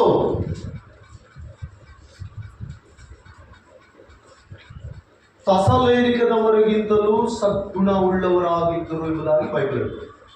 ಹೆಂಗಿದೆ ಅಂತ ಅವ್ರ ಗುಣಗಳು ಹೆಂಗಿದಾವ ಅಂತ? ಸದ್ಗುಣ ಬಹಳ ಇಂಪಾರ್ಟೆಂಟ್ ಆಗಿರುತ್ತೆ. ಸದ್ಗುಣ ಬಹಳ ಇಂಪಾರ್ಟೆಂಟ್. ನಾವೆಲ್ಲರಿಗೂ ಪ್ರಿಯ ಆತ್ಮೀಯ ಸಹೋದರಿ ಸಹೋದರ, ಅಲ್ಲಿ ಯಾಕೆ ಸಭೆಯನ್ನು ಪ್ರತ್ಯೇಕವಾಗಿ ಹೇಳ್ತಾ ಇದ್ದಾನಂದ್ರೆ, ಕೆಲವು ಸಭೆಗಳಲ್ಲಿ ವಾಕ್ಯ ಕೇಳ್ತಾ ಎಲ್ಲ ಮಾಡ್ತಿರ್ತಾರೆ. ಇದು ಬಂದಿರೋದು. ವಾಕ್ಯ ಕೇಳ್ತಾ ಬೀಡಿ ಸೇರ್ತಿರ್ತಾರ, ವಾಕ್ಯ ಕೇಳ್ತಾ ಎಲ್ಲ ಪ್ರತಿಯೊಂದು ಮಾಡ್ತಾ ಇರ್ತಾರೆ. ಕೆಲವು ಸಭೆಗಳು, ನಾನು ಸಭೆಗಳನ್ನು ಎತ್ತಿ ಆಡ್ತಾ ಇಲ್ಲ, ಆ ರೀತಿ ಇರೋದು ದೇವರಿಗೆ ಇಷ್ಟ ಇಲ್ಲ ಎಂಬುದಾಗಿ ನಾನು ಪರಿಗಣಿಸ್ತಾ ಇದ್ದೀನಿ. ನಮ್ಮ ಸಭೆಯಲ್ಲಿ ಹೇಳೋದಿಷ್ಟ, ಯಾರಾದರೂ ಬೀಡಿ ಸೇರಿದ್ರು ಕೂಡ ಸೇರ್ಬಾರ್ದಪ್ಪ, ಒಳ್ಳೇದಲ್ಲ, ನೀನು ಆರೋಗ್ಯಕ್ಕೆ ಒಳ್ಳೇದಲ್ಲ. ಒಂದು ವೇಳೆ ಡ್ರಿಂಕ್ ಮಾಡ್ತಾ ಇದ್ದಾರೆ, ಎಲ್ಲರಿಕೆ ಆಗ್ತಾ ಇದೆ, ಅದನ್ನು ಬೇಡ, ಒಳ್ಳೇದಲ್ಲ, ನೀನು ಆರೋಗ್ಯ ಕಾಪಾಡಿಕೊಂಡು ದೇವರಿಗೆ ನೀನು ಮೆಚ್ಚುಗೆಯಾಗಿ ಜೀವಿಸು ಅಷ್ಟೇ. 4 ದಿನ ಜೀವಿಸು, ತೊಂದರೆ ಇಲ್ಲ. ದೇವರಿಗಾಗಿ ಜೀವಿಸು, ದೇವರಿಗಾಗಿ ಇರೋಣ, ದೇವರಿಗಾಗಿ ಇದ್ದು ದೇವರ ನಾವು ಮಹಿಮೆ ಪಡಿಸೋಣ. ನಮ್ಮಲ್ಲಿರುವ ಎಲ್ಲ ದುರ್ಚಟಗಳು ದೇವರಿಗೆ ಸಮರ್ಪಿಸಿ ದೇವರಿಗಾಗಿ ನಿಲ್ಲುವಂತಲ್ಲ ಪವರ್ ಆಗಿ. ಇನ್ನು ಮುಂದೆ ನೆಕ್ಸ್ಟ್ ಯಾರು ನನಗೆ ಸಾಧ್ಯ ಇಲ್ಲ. ನಿನ್ನ ನೀನು ಕಂಟ್ರೋಲ್ ಮಾಡ್ಕೊಳ್ಳದೆ ಹೋದ್ರೆ ಹೆಂಗ ಪ್ರಿಯ ಸಹೋದರಿ ಸಹೋದರ, ದೇವರ ವಾಕ್ಯ ಬಹಳ ಇಂಪಾರ್ಟೆಂಟ್ ಪ್ರಿಯ ಆತ್ಮೀಯ ಸಹೋದರಿ ಸಹೋದರ. ಆ ಸಭೆಯವರು ಸದ್ಗುಣವುಳ್ಳವರಾಗಿ ದೇವರ ವಾಕ್ಯವನ್ನು ಶುದ್ಧ ಮನಸ್ಸಿನಿಂದ ಅಂಗೀಕರಿಸಿದರು. ಹೆಂಗರಿಸಿದಂತವ್ರು ನೀವು ಚದವಳ್ಳಿ, ಮಗಳು ಎಲ್ಲರೂ ಚದವಳ್ಳಿ, ಓದ್ರಿ. ಕೂಡಲೇ ಸಹೋದರರು ರಾತ್ರಿಯಲ್ಲಿ ಪೌಲ ಸೀಲರನ್ನು ಬೇರುವಕ್ಕೆ ಕಳುಹಿಸಿಬಿಟ್ಟರು. ಅವರು ಅಲ್ಲಿಗೆ ಸೇರಿ ಯೆಹೂದ್ಯರ ಸಭಾಮಂದಿರದೊಳಕ್ಕೆ ಹೋದರು. ಆ ಸಭೆಯವರು ಥೆಸಲೋನಿಕದವರಿಗಿಂತ ಸದ್ಗುಣವುಳ್ಳವರಾಗಿದ್ದು ದೇವರ ವಾಕ್ಯವನ್ನು ಶುದ್ಧ ಮನಸ್ಸಿನಿಂದ ಅಂಗೀಕರಿಸಿ ಇವರು ಹೇಳುವ ಮಾತು ಹೌದು ಏನು ಎಂಬ ವಿಷಯದಲ್ಲಿ ಪ್ರತಿದಿನವೂ ಶಾಸ್ತ್ರ ಗ್ರಂಥಗಳನ್ನು ಶೋಧಿಸುತ್ತಿದ್ದರು. ನೋಡ್ರಿ ಪ್ರಿಯರೇ, ಈ ಥೆಸಲೋನಿಕದಲ್ಲಿ ಸೇವೆ ಮಾಡಿದವರು ಯಾರು? ಇದೇ ಪೌಲ. S, hallelujah. ಅಲ್ಲಿ ಸೇವೆ ಮಾಡಿದ್ದು ಈತೆ, ಆ ಊರಲ್ಲಿ ಸೇವೆ ಮಾಡಿದ್ದು ಈ ವ್ಯಕ್ತಿಯೇ, ಈಗ ಇಲ್ಲಿಗೆ ಬಂದು ಸೇವೆ ಮಾಡಿದ್ದು ಈ ವ್ಯಕ್ತಿಯೇ. ಈಗ ಈ ವ್ಯಕ್ತಿ ಏನಂತ ಸಭೆಯಲ್ಲಿ ಸಾಕ್ಷಿ ಕೊಡ್ತಾ ಇದ್ದಾನೆ? ದೇವರ ವಾಕ್ಯ ಏನಂತ ಸಾಕ್ಷಿ ಕೊಡ್ತದೆ ಈ ಸಭೆಗೆ? ಈಗ ಈ ಸಭೆಯಲ್ಲಿ ಒಳ್ಳೆ ಸದ್ಗುಣದಿಂದಲೂ ದೇವರ ವಾಕ್ಯ ಕೇಳುವರಾಗಿ ಇದ್ದಾರೆ ಅಂತ ಸಾಕ್ಷಿ ಕೊಡ್ತಾ ಇದೆ. ಈಗ ನನ್ನ ಸಾಕ್ಷಿ ಕೂಡ ಅಷ್ಟೇ. ನನ್ನ ಸಭೆಯಲ್ಲಿ ಕೂಡ ಯಾರು ಸಭೆಗಿರೋ ನನಗೆ ಗೊತ್ತಿಲ್ಲ, ಬೇಕಾಗಿಲ್ಲ, ಇನ್ನೊಬ್ರು ಕೂಡ ನನಗೆ ಬೇಕಾಗಿಲ್ಲ. ನಮ್ಮ ಸಭೆಯಲ್ಲಿ ಸದ್ಗುಣದಿಂದ ದೇವರ ವಾಕ್ಯವನ್ನು ಕೇಳಿ, ಸ್ವಚ್ಛಂದದಿಂದ ದೇವರ ವಾಕ್ಯವನ್ನು ಕೇಳಿ ದೇವರನ್ನು ಹಿಂಬಾಲಿಸಿದ್ರೆ ಸಾಕು. ನಿಮ್ಮ ಹಿಂಬಾಲವನ್ನು ನೋಡಿ ಅನೇಕರು ದೇವರ ಕಡೆಗೆ ತಿರುಗಿದ್ದಾರೆ. ಒಂದು ದಿನ ಇದೆ, ಒಂದು ಗಳಿಗೆ ಇದೆ, ಅದಕ್ಕೆ ಸಮಯ ಪ್ರತ್ಯೇಕವಾಗಿ ನೇಮಿಸಿದ್ದಾರೆ. ಅದುವರೆಗೂ ನಾವು ಏನ್ ಮಾಡಿಕೊಳ್ಬೇಕು? ದೇವರ ವಾಕ್ಯಕ್ಕೆ ಬಹಳ ಪ್ರಾಧಾನ್ಯತೆ ಕೊಡ್ಬೇಕು. ದೇವರ ವಾಕ್ಯವನ್ನು ಕೆಲವರು ಹೆಂಗ್ ಮಾಡ್ತಾ ಇದೀವಿ ನಾವು? ದೇವರ ವಾಕ್ಯ ಪ್ರತಿದಿನ ಕೇಳ್ಬೇಕಾ ಪಾಸ್ಟರ್? ಪ್ರತಿ ವಾರ ಕೇಳ್ಬೇಕಾ ಪಾಸ್ಟರ್? ನೀನು ಎಷ್ಟು ದೇವರ ವಾಕ್ಯ ಕೇಳ್ತೀವಿ ಅಷ್ಟು ಆಶೀರ್ವಾದನೆ ನಿಮಗೆ. ಎಷ್ಟು ದೇವರ ವಾಕ್ಯ ಕೇಳ್ತೀವಿ ಅಷ್ಟು ಆಶೀರ್ವಾದನೆ. ಎಷ್ಟು ದೇವರ ವಾಕ್ಯ ಓದ್ತೀವಿ ಅಷ್ಟು ಆಶೀರ್ವಾದನೆ. ಎಷ್ಟು ದೇವರ ಮುಂದೆ ಪ್ರಾರ್ಥನೆ ಮಾಡ್ತೀವಿ ಅಷ್ಟು ಆಶೀರ್ವಾದನೆ. ನಿನ್ನ ಆಶೀರ್ವಾದ ಯಾವ ಕಳ್ಳನು ಕೂಡ ತಕ್ಕೊಳ್ಳಿಕ್ಕೆ ಸಾಧ್ಯವಿಲ್ಲ. ಯಾವ ದುಷ್ಟಶಕ್ತಿಯು ನಿನ್ನ ಪ್ರಾರ್ಥನೆಯು, ನಿನ್ನ ವಾಕ್ಯದ ಬಲ, ನಿನಗಿರುವ ಆತ್ಮ ಬಲವನ್ನು ಕಳ್ತನ ಮಾಡಲಿಕ್ಕೆ ಸಾಧ್ಯ ಇಲ್ಲ. ನಿನ್ನ ಹತ್ರ ಏನಾದ್ರೂ ಇದ್ರೆ ಕಳ್ತನ ಮಾಡ್ಬೋದು. ದೇವರ ವಾಕ್ಯವನ್ನು ಕದಿಲಿಕ್ಕೆ ಯಾರ ಕೈಯಿಂದಲೂ ಸಾಧ್ಯ ಇಲ್ಲ. ನೀನು ಅದನ್ನು ಕಲಿತು ದೃಢವಾಗಿ ದೇವರ ಮೇಲೆ ವಿಶ್ವಾಸ ಇಟ್ಟರೆ ಆ ವಾಕ್ಯ ನಿನ್ನಲ್ಲಿ ಫಲ ಬಿಡ್ತದೆ. ಆ ವಾಕ್ಯವೆಂಬ ಫಲ ನಿನ್ನಲ್ಲಿ ಕಾಣ್ತದೆ. ವಾಕ್ಯವೆಂಬ ಫಲ ದೇವರು ಹುಡುಕ್ತಾ ಇದ್ದಾನೆ ಈ ದಿನಮಾನಗಳಲ್ಲಿ. ವಾಕ್ಯದ ಫಲ ಬೇಕು, ವಾಗ್ದಾನದ ಫಲ ಬೇಕು. ಅಬ್ರಾಹ್ಮನು ವಾಗ್ದಾನ ಫಲಕ್ಕಾಗಿ ಎಷ್ಟು 90 ವರ್ಷ ವೇಟಿಂಗ್ ಅಲ್ಲಿದ್ದಾನೆ. 90 ವರ್ಷ. ಪ್ರಿಯ ಆತ್ಮೀಯ ಸಹೋದರಿ ಸಹೋದರ, ವಾಕ್ಯವನ್ನು ಕೇಳುವಾಗ ಒಳ್ಳೆ ಹೃದಯದಿಂದ ಅವಾಗ ಮಾತ್ರ ಅದು ನಮ್ಮಲ್ಲಿ ಕಾರ್ಯ ಮಾಡಲಿಕ್ಕೆ ಸಾಧ್ಯ. ಅವಾಗ ಮಾತ್ರ ಅದು ನಮ್ಮಲ್ಲಿ ಕಾರ್ಯರೂಪಕ್ಕೆ ಬರಲಿಕ್ಕೆ ಸಾಧ್ಯ. ಯಾವಾಗ ಒಳ್ಳೆ ಗುಣದಿಂದ ನಾವು ದೇವರ ವಾಕ್ಯವನ್ನು ಅಂಗೀಕರಿಸುವೋ ಅವಾಗ ಆ ವಾಕ್ಯ ಕಾರ್ಯ ಮಾಡ್ತದೆ. ಎಂತ ಮನಸ್ಸಿರ್ಬೇಕಂತ ದೇವರ ವಾಕ್ಯ ಕೇಳಿದ್ರೆ ಎಂತ ಮನಸ್ಸಿರ್ಬೇಕಂತ? ದೇವರ ವಾಕ್ಯ ನಿನ್ನಲ್ಲಿ ಬಿತ್ತಂದ್ರೆ, ದೇವರ ವಾಕ್ಯ ನಿನ್ನಲ್ಲಿ ಬಂತಂದ್ರೆ ನಿನ್ನ ಬುದ್ಧಿ ಎಲ್ಲ ಸ್ವಸ್ಥವಾಗ್ತದೆ. ಮುಡುಕಿದ್ದ ಬಟ್ಟೆಯನ್ನು ಸೊಬ್ಬಿನ ನೀರಿನಲ್ಲಿ ತೊಳೆದು ಆರಾಕಿದಂತೆ ಶುಭ್ರವಾದ ಬಟ್ಟೆಯಂತೆ, ನೋಡ್ರಿ, ಶುಭ್ರವಾದ ಬಟ್ಟೆಯಂತೆ. ಮೈಕೊಳೆ ಆದ್ರೆ ಸ್ನಾನ ಮಾಡಲಿಕ್ಕೆ ಅನೇಕ ವಿಧಾನಂತ ನೀರಿನಲ್ಲಿ ಸೋಪ್ ಇದೆ, ಶಾಂಪು ಇದೆ. ಬಟ್ಟೆ ಕೊಳಕಾದ್ರೂ ಕೂಡ ಅದೇ ಇದೆ. ಆದ್ರೆ ಹೃದಯ ಕೊಳಕಾಗಬಾರ್ದಂತ. ಹೃದಯ ಹೇಗಿರ್ಬೇಕಿಲ್ರಿ? ಹಲ್ಲೆಲೂಯಾ. ನನ್ನ ಸ್ವಾಮಿಲಿ ಬಂದಿರುವ ನಮ್ಮೆಲ್ಲರನ್ನು ಆ ಮೇಲೆ ಹಿಂಗಿದಿರಂತ ನೋಡಲ್ಲ. ನಿಮ್ಮ ಹೃದಯ ಸ್ವಚ್ಛಂದವಾಗಿದ್ರೆ ಸಾಕು. ಅದೇನು ಬೇಕಾಗಿಲ್ಲ, ಹೃದಯ ಸ್ವಚ್ಛಂದವಾಗಿದ್ರೆ ಸಾಕು. ದೇವರ ವಾಕ್ಯ ನಿಮ್ಮಲ್ಲಿ ಏನಾಗ್ತದೆ? ಪ್ರಿಯರೇ ಗಮನಿಸ್ರಿ, ನೆಕ್ಸ್ಟ್ ಆ ವಾಕ್ಯ ನಾವು ನೋಡೋಣ. ದೇವರ ವಾಕ್ಯ ನಮ್ಮಲ್ಲಿದ್ರೆ ಏನಾಗ್ತದೆ? ದೇವರ ವಾಕ್ಯ ಕೇಳೋದ್ರಿಂದ ನಮ್ಗೆ ಏನ್ ಲಾಭ? ಹಲ್ಲೆಲೂಯಾ. ಎಲ್ಲರೂ ಹೇಳಿ ಹಲ್ಲೆಲೂಯಾ. ದೇವರ ವಾಕ್ಯ ಕೇಳೋದ್ರಿಂದ ಏನ್ ಲಾಭ ನಮ್ಗೆ? ದೇವರ ವಾಕ್ಯ ನಿನ್ನಲ್ಲಿ ಇರ್ಬೇಕು. ಇದ್ರೆ ಏನಾಗ್ತದೆ ಗೊತ್ತಾ? ನಿನ್ನ ಮನೆಯಲ್ಲಿ ನಿನ್ ದೇವರ ವಾಕ್ಯ ಇದ್ರೆ ನೀನು ಸಂತೋಷವಾಗಿ ಜೀವಿಸ್ತೀಯ. ದುಡ್ಡು ಪ್ರಾಮುಖ್ಯ ಅಲ್ಲ. ಕೆಲವರಿಗೆ ದುಡ್ಡಿದ್ರೆ ಆರಾಮಾಗಿ ಜೀವಿಸ್ಬೋದು ಅಂತ ಅನ್ಕೋಬಾರ್ದು. ದುಡ್ಡಿದ್ರೆ ಲಾಟ್ ದುಡ್ಡಿದ್ರೆ ಯಾವುದೋ ಒಂದು ದೊಡ್ಡ ರೋಗ ಬಂತಂದ್ರೆ ಏನ್ ಮಾಡೋಣ? ಸಮಾಧಾನ ಇರ್ತದೆ ಮನೆಯಲ್ಲಿ. ಮನೆ ಯಜಮಾನನೇ ಸರಿ ಇಲ್ಲ ಅಂತ ಹೇಳಿದ್ರೆ, ಆರೋಗ್ಯದಲ್ಲಿ ಇಲ್ಲ ಅಂದ್ರೆ ದುಡ್ಡು ಬೆಂಡೆ ಇದೆ, ಏನ್ ಮಾಡೋಣ ಅಂತ ಇಟ್ಕೊಂಡು. ಆರೋಗ್ಯ ಇಲ್ಲಲ್ವಾ ಆ ವ್ಯಕ್ತಿಗೆ, ದುಡ್ಡು ಇಲ್ಲದ್ರೆ ಪರವಾಗಿಲ್ಲ, ಆ ಕುಟುಂಬ ಸಂತೋಷದಿಂದ ಹಾಗೆ ಆರೋಗ್ಯದಿಂದ ಇದ್ರೆ ಸಾಕು, ದೇವರ ಕೃಪೆಯಲ್ಲಿ ಇರ್ತಂತೆ. ಈಗ ದೇವರ ವಾಕ್ಯ ನಮ್ಮ ಮನೆಯಲ್ಲಿದ್ರೆ ಫಸ್ಟ್ ನಡೆಯೋ ಕಾರ್ಯ ಗೊತ್ತಾ? ಮನೆಯಲ್ಲಿ ಸಮಾಧಾನ ಇರ್ತದೆ. ಹಲ್ಲೆಲೂಯಾ. ನಮ್ಮ ಹೃದಯದಲ್ಲಿದ್ರೆ ಏನಾಗ್ತದೆ ಅಂದ್ರೆ ಹೃದಯಕ್ಕೆ ಸಮಾಧಾನ ಇರ್ತದೆ, ಹಾಗೆ ಮನಸ್ಸಿಗೆ ಸ್ವಸ್ಥವಾಗಿರ್ತದೆ. ಹಲ್ಲೆಲೂಯಾ. ಹೃದಯದಲ್ಲಿ ಸಮಾಧಾನ, ಮನಸ್ಸಿಗೆ ಸ್ವಸ್ಥತೆ. ಮನಸ್ಸಿಗೆ ಸಮಾಧಾನ ಮತ್ತು ರೋಗ ಬಾಧೆಗಳಿಂದ ಸ್ವಸ್ಥತೆ. ದೇವರ ವಾಕ್ಯದಲ್ಲಿ ನೋಡಿಕೊಳ್ಳೋಣ. ಜ್ಞಾನೋಕ್ತಿ ಪುಸ್ತಕ 1ನೇ ಅಧ್ಯಾಯ 33ನೇ ವಚನ. ದೇವರ ವಾಕ್ಯ ನಮ್ಮಲ್ಲಿ ಇರುವುದರಿಂದ ನಮ್ಗೆ ಏನ್ ಹೇಳ್ತೈತೆ? ప్రియమైన దేవుని సంగమ వినండి. నా వైపు చూడండి అందరూ. దేవుని వాక్యం మన ఇంట్లో ఉంటే, మన ఇంట్లో ఉందా? మన జీవితంలో దేవుని వాక్యం ఉందా? మన జీవితంలో దేవుని వాక్యాన్ని మనము ఉంచుకున్నామా? దేవుని వాక్యం లేకపోతే మన బ్రతుకు శూన్యమైపోతుంది. దేవుని వాక్యం లేకపోతే సాతానుడు ఎప్పుడైనా కూడా రాగలడు. సాతాను పని ఏం చెప్పండి? దేవుని వాక్యం ఉంటే అక్కడికి పోడు. దేవుని వాక్యం ఎక్కడ లేదో అక్కడ సాతానుడు వెళ్ళిపోతాడు. సాతానుడు చేసే పని ఏమిటి తెలుసా? సాతాను ఏదానికి భయపడు, ಸೈತಾನ್ ಯಾವದಕ್ಕೂ ಭಯಪಡಲ್ಲ. ನಿನ್ನ ಹತ್ರ ಕತ್ತಿ ದೊಡ್ಡ ಹಿಡ್ಕೊಂಡು ನೀನು ನಿಂತರು ಬಾ ಒಳಗಡೆ ಬರ್ತೇನೆ ಅನ್ನೋನು ಏನು ಭಯಪಡಲ್ಲ. ದೇವರ ವಾಕ್ಯ ಇದ್ರೆ ಸಾಕು, ಭಯ ಪಡ್ತಾನೆ ಸೈತಾನ್. ಹಲ್ಲೆಲೂಯಾ. ನೋಡ್ರಿ ಜ್ಞಾನೋಕ್ತಿ 1:33. ನನ್ನ ಮಾತಿಗೆ ಕಿವಿ ಕೊಡುವವನಾದರೂ ಸ್ವಸ್ಥವಾಗಿರುತ್ತಾ ಯಾವ ಕೇಡಿಗೂ ಭಯಪಡದೆ, ಯಾವ ಕೇಡಿಗೂ ಭಯ ಇಲ್ಲ ಅಂತ ದೇವರ ವಾಕ್ಯ ಕೈಗೊಂಡು ಹೇಳಿದ್ರೆ. ಜ್ಞಾನೋಕ್ತಿ ಪುಸ್ತಕ 1ನೇ ಅಧ್ಯಾಯ 33ನೇ ವಚನ. 6ನೇ ದೇವರು ನೋಡಿಸಬೇಡಿ. ನನ್ನ ಮಾತಿಗೆ ಕಿವಿ ಕೊಡುವವನಾದರೂ చూడండి ಯಾವ ಮಾತಿಗೆ చెప్పండి, ಯಾವ ಮಾತಿಗೆ ಹೇಳ್ರಿ? ದೇವರ ಮಾತಿಗೆ ಕಿವಿ ಕೊಡುವವರು ಏನಾಗಿರ್ತಾರಂತವು? ಸ್ವಸ್ಥವಾಗಿಯೂ ಯಾವ కేడిಗೆ భయపడದೆ సురక్షితనాగిర్తారంట. ఇప్పుడు చెప్పండి, దేవుని వాక్యం ఎందుకు కావాలి మనకి? దేవుని వాక్యం ఎందుకు కావాలి? హల్లెలూయా. ಕೆಲವು ಮನೆಗಳಲ್ಲಿ ದೇವರ ವಾಕ್ಯ ಬರೆದಿರ್ತಾರೆ. ಕೆಲವು ಮನೆಗಳಲ್ಲಿ ನಾನು ಹೋಗ್ತಾ ಇದ್ದೀನಿ, ದೇವ್ರ ವಾಕ್ಯ ಬರೆದಿರ್ತಾರೆ. ಅಲ್ಲಿರೋದಕ್ಕಿಂತ ದೇವ್ರ ವಾಕ್ಯ ಇಲ್ಲಿದ್ರೆ ಬಹಳ ಚೆನ್ನಾಗಿರ್ತದೆ. ಹೌದಾ ಇಲ್ಲ? ಕರೆಕ್ಟಾ? ಗೋಡೆ ಮೇಲೆ ಬರ್ದೇನು ಪ್ರಯೋಜನ ಇಲ್ಲ. ಗೋಡೆ ಮೇಲೆ ಬರ್ದೇನು ಪ್ರಯೋಜನ ಇಲ್ಲ. ಅದಕ್ಕಿಂತ ಪ್ರಾಮಾಣಿಕತೆ ಏನಂದ್ರೆ ನಮ್ಮ ಹೃದಯದಲ್ಲಿ ದೇವರ ವಾಕ್ಯ ಇದ್ರೆ ಸಾಕು. ದೇವರ ವಾಕ್ಯಕ್ಕೆ ಕಿವಿಗೊಡುವವನು ಸ್ವಸ್ಥವಾಗಿದ್ದು ಯಾವ ಕೇಡಿಗೆ ಭಯಪಡದೆ ಸುರಕ್ಷಿತನಾಗಿರ್ತಾನೆ. ಈಗ ಹೇಳ್ರಿ, ನಿಮ್ಗೆ ಇದರ సురక్షిత ఇల్వా? దేవుల వాక్యం కనుక్కోండి. ప్రభువా నీ వాక్యాన్ని పంపించు. నా ఇంట్లో అనారోగ్యం ఉంది ప్రభువా, నా ఇంట్లో ఆరోగ్యం లేదు, నా పిల్లలకి ఆరోగ్యం లేదు, నాకేమో బాగోవడం లేదు. దేవా నీ వాక్యం పంపించండి నాయన. మీరు రాకపోయినా పర్వాలేదయ్యా, నీ వాక్యాన్ని మా ఇంటికి పంపిస్తే మా ఇల్లు సురక్షితంగా ఉంటుంది. నీ వాక్యాన్ని పంపిస్తే మా ఇల్లు క్షేమంగా ఉంటుంది. నీ వాక్యాన్ని పంపిస్తే మేము ఆరోగ్యంగా ఉంటాం.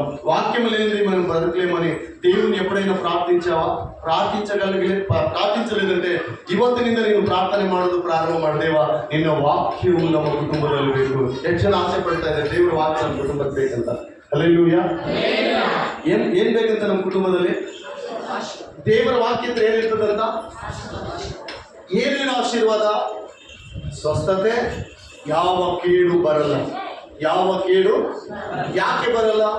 ದೇವರ ವಾಕ್ಯಲ್ಲಿದೆ.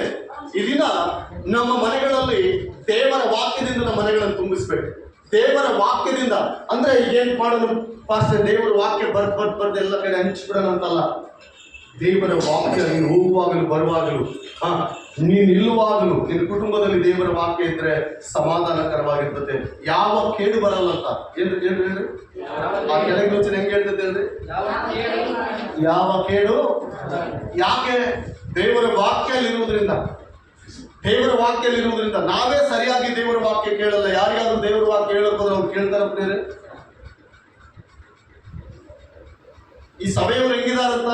ದೇವರ ವಾಕ್ಯ ಸದ್ಗುಣ, ಒಳ್ಳೆ ಗುಣದಿಂದ ದೇವರ ವಾಕ್ಯವನ್ನು ಅಂಗೀಕರಿಸ್ತಾ ಇದ್ದಾರಂತ.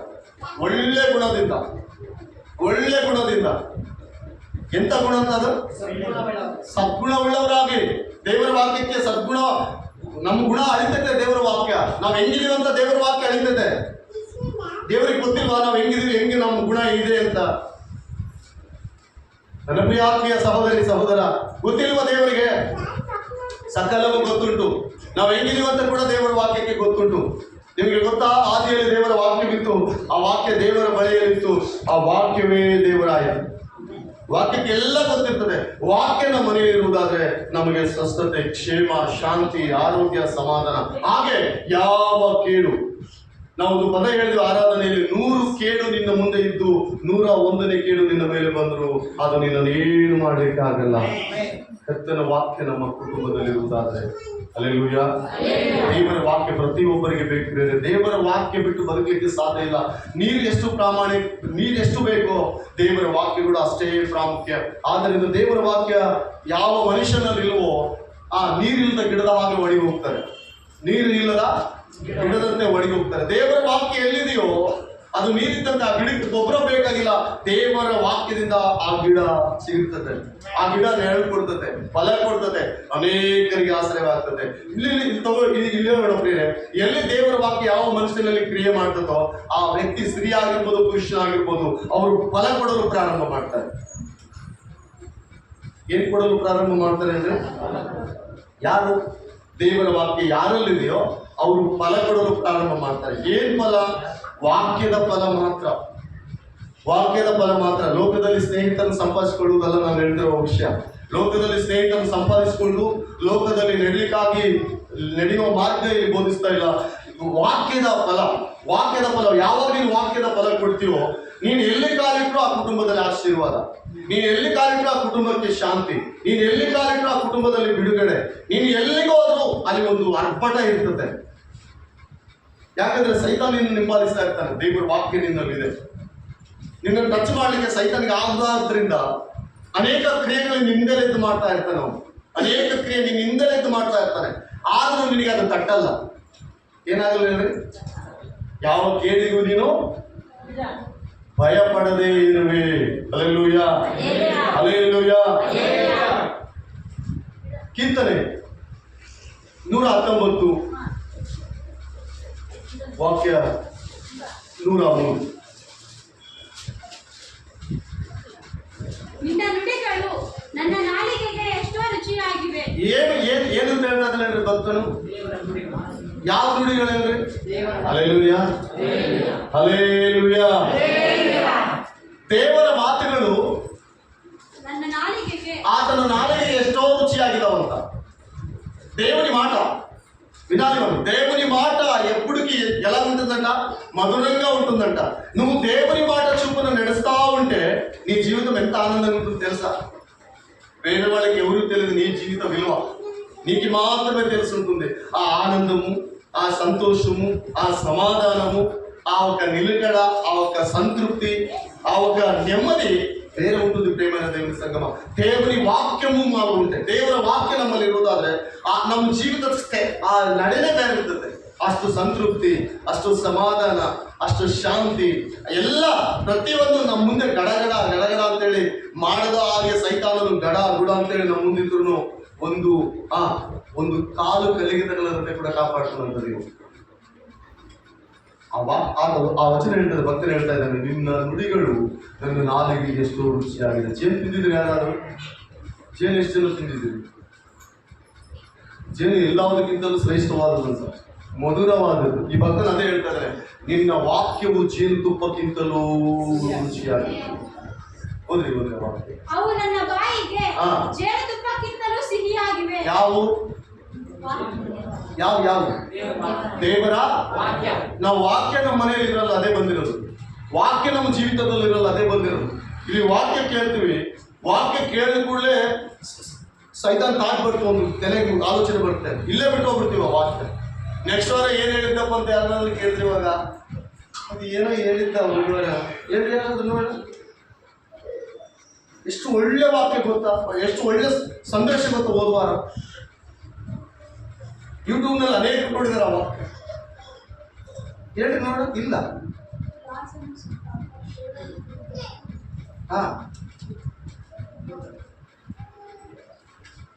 ಯೋಸೇಫನು ತನ್ನ ಅಣ್ಣ ತಮ್ಮಂದಿರಿಗೆ ಎಲ್ಲರಿಗೆ ಮುಟ್ಟಿರ್ತಾರೆ. ಹೌದಾ? ಮತ್ತೆ ಯಾಕೆ ಹೇಳ್ತಾ ಇಲ್ಲ? ಅನೇಕ ದೇವರ ವಾಕ್ಯ ಮರೆತು ಬಿಟ್ಟಿದ್ದೀವಿ.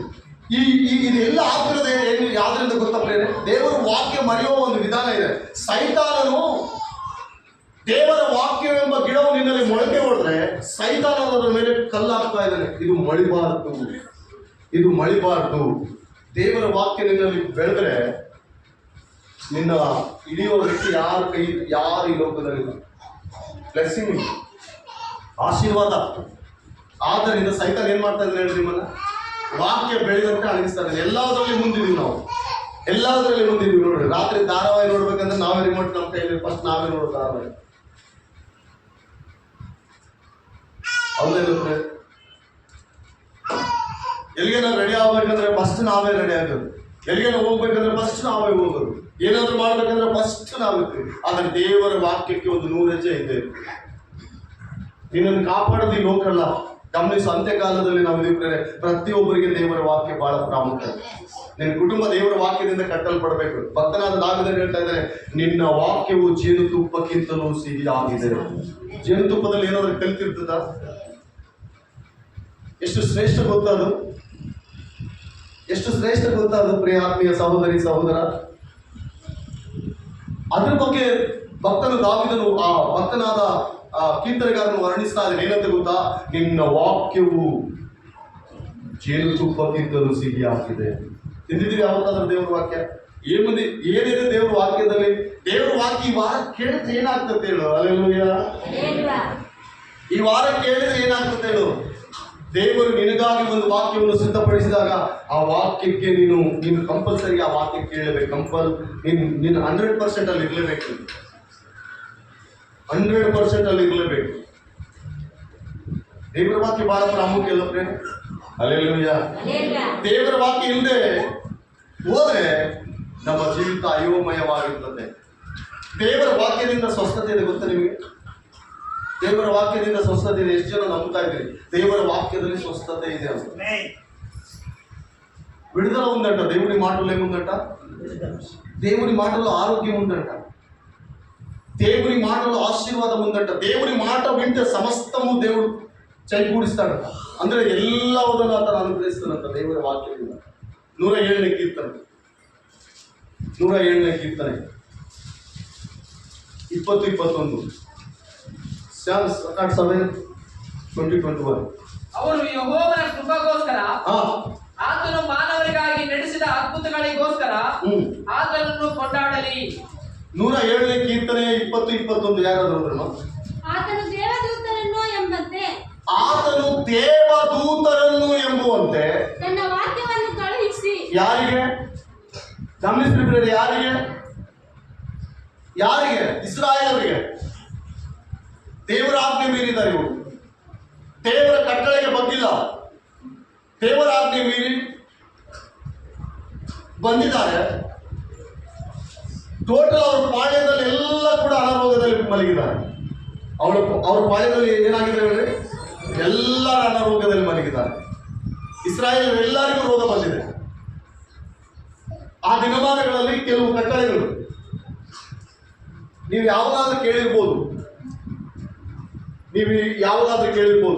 ಈ ಊರು ವಿಷಯ ಕೂಡ ಕೆಲವು ಸಾರಿ ಯಾರಾದ್ರೂ ಕೇಳಿರ್ಬೋದು. ಇದು ಮೊದಲು ಒಂದೇ ಊರು.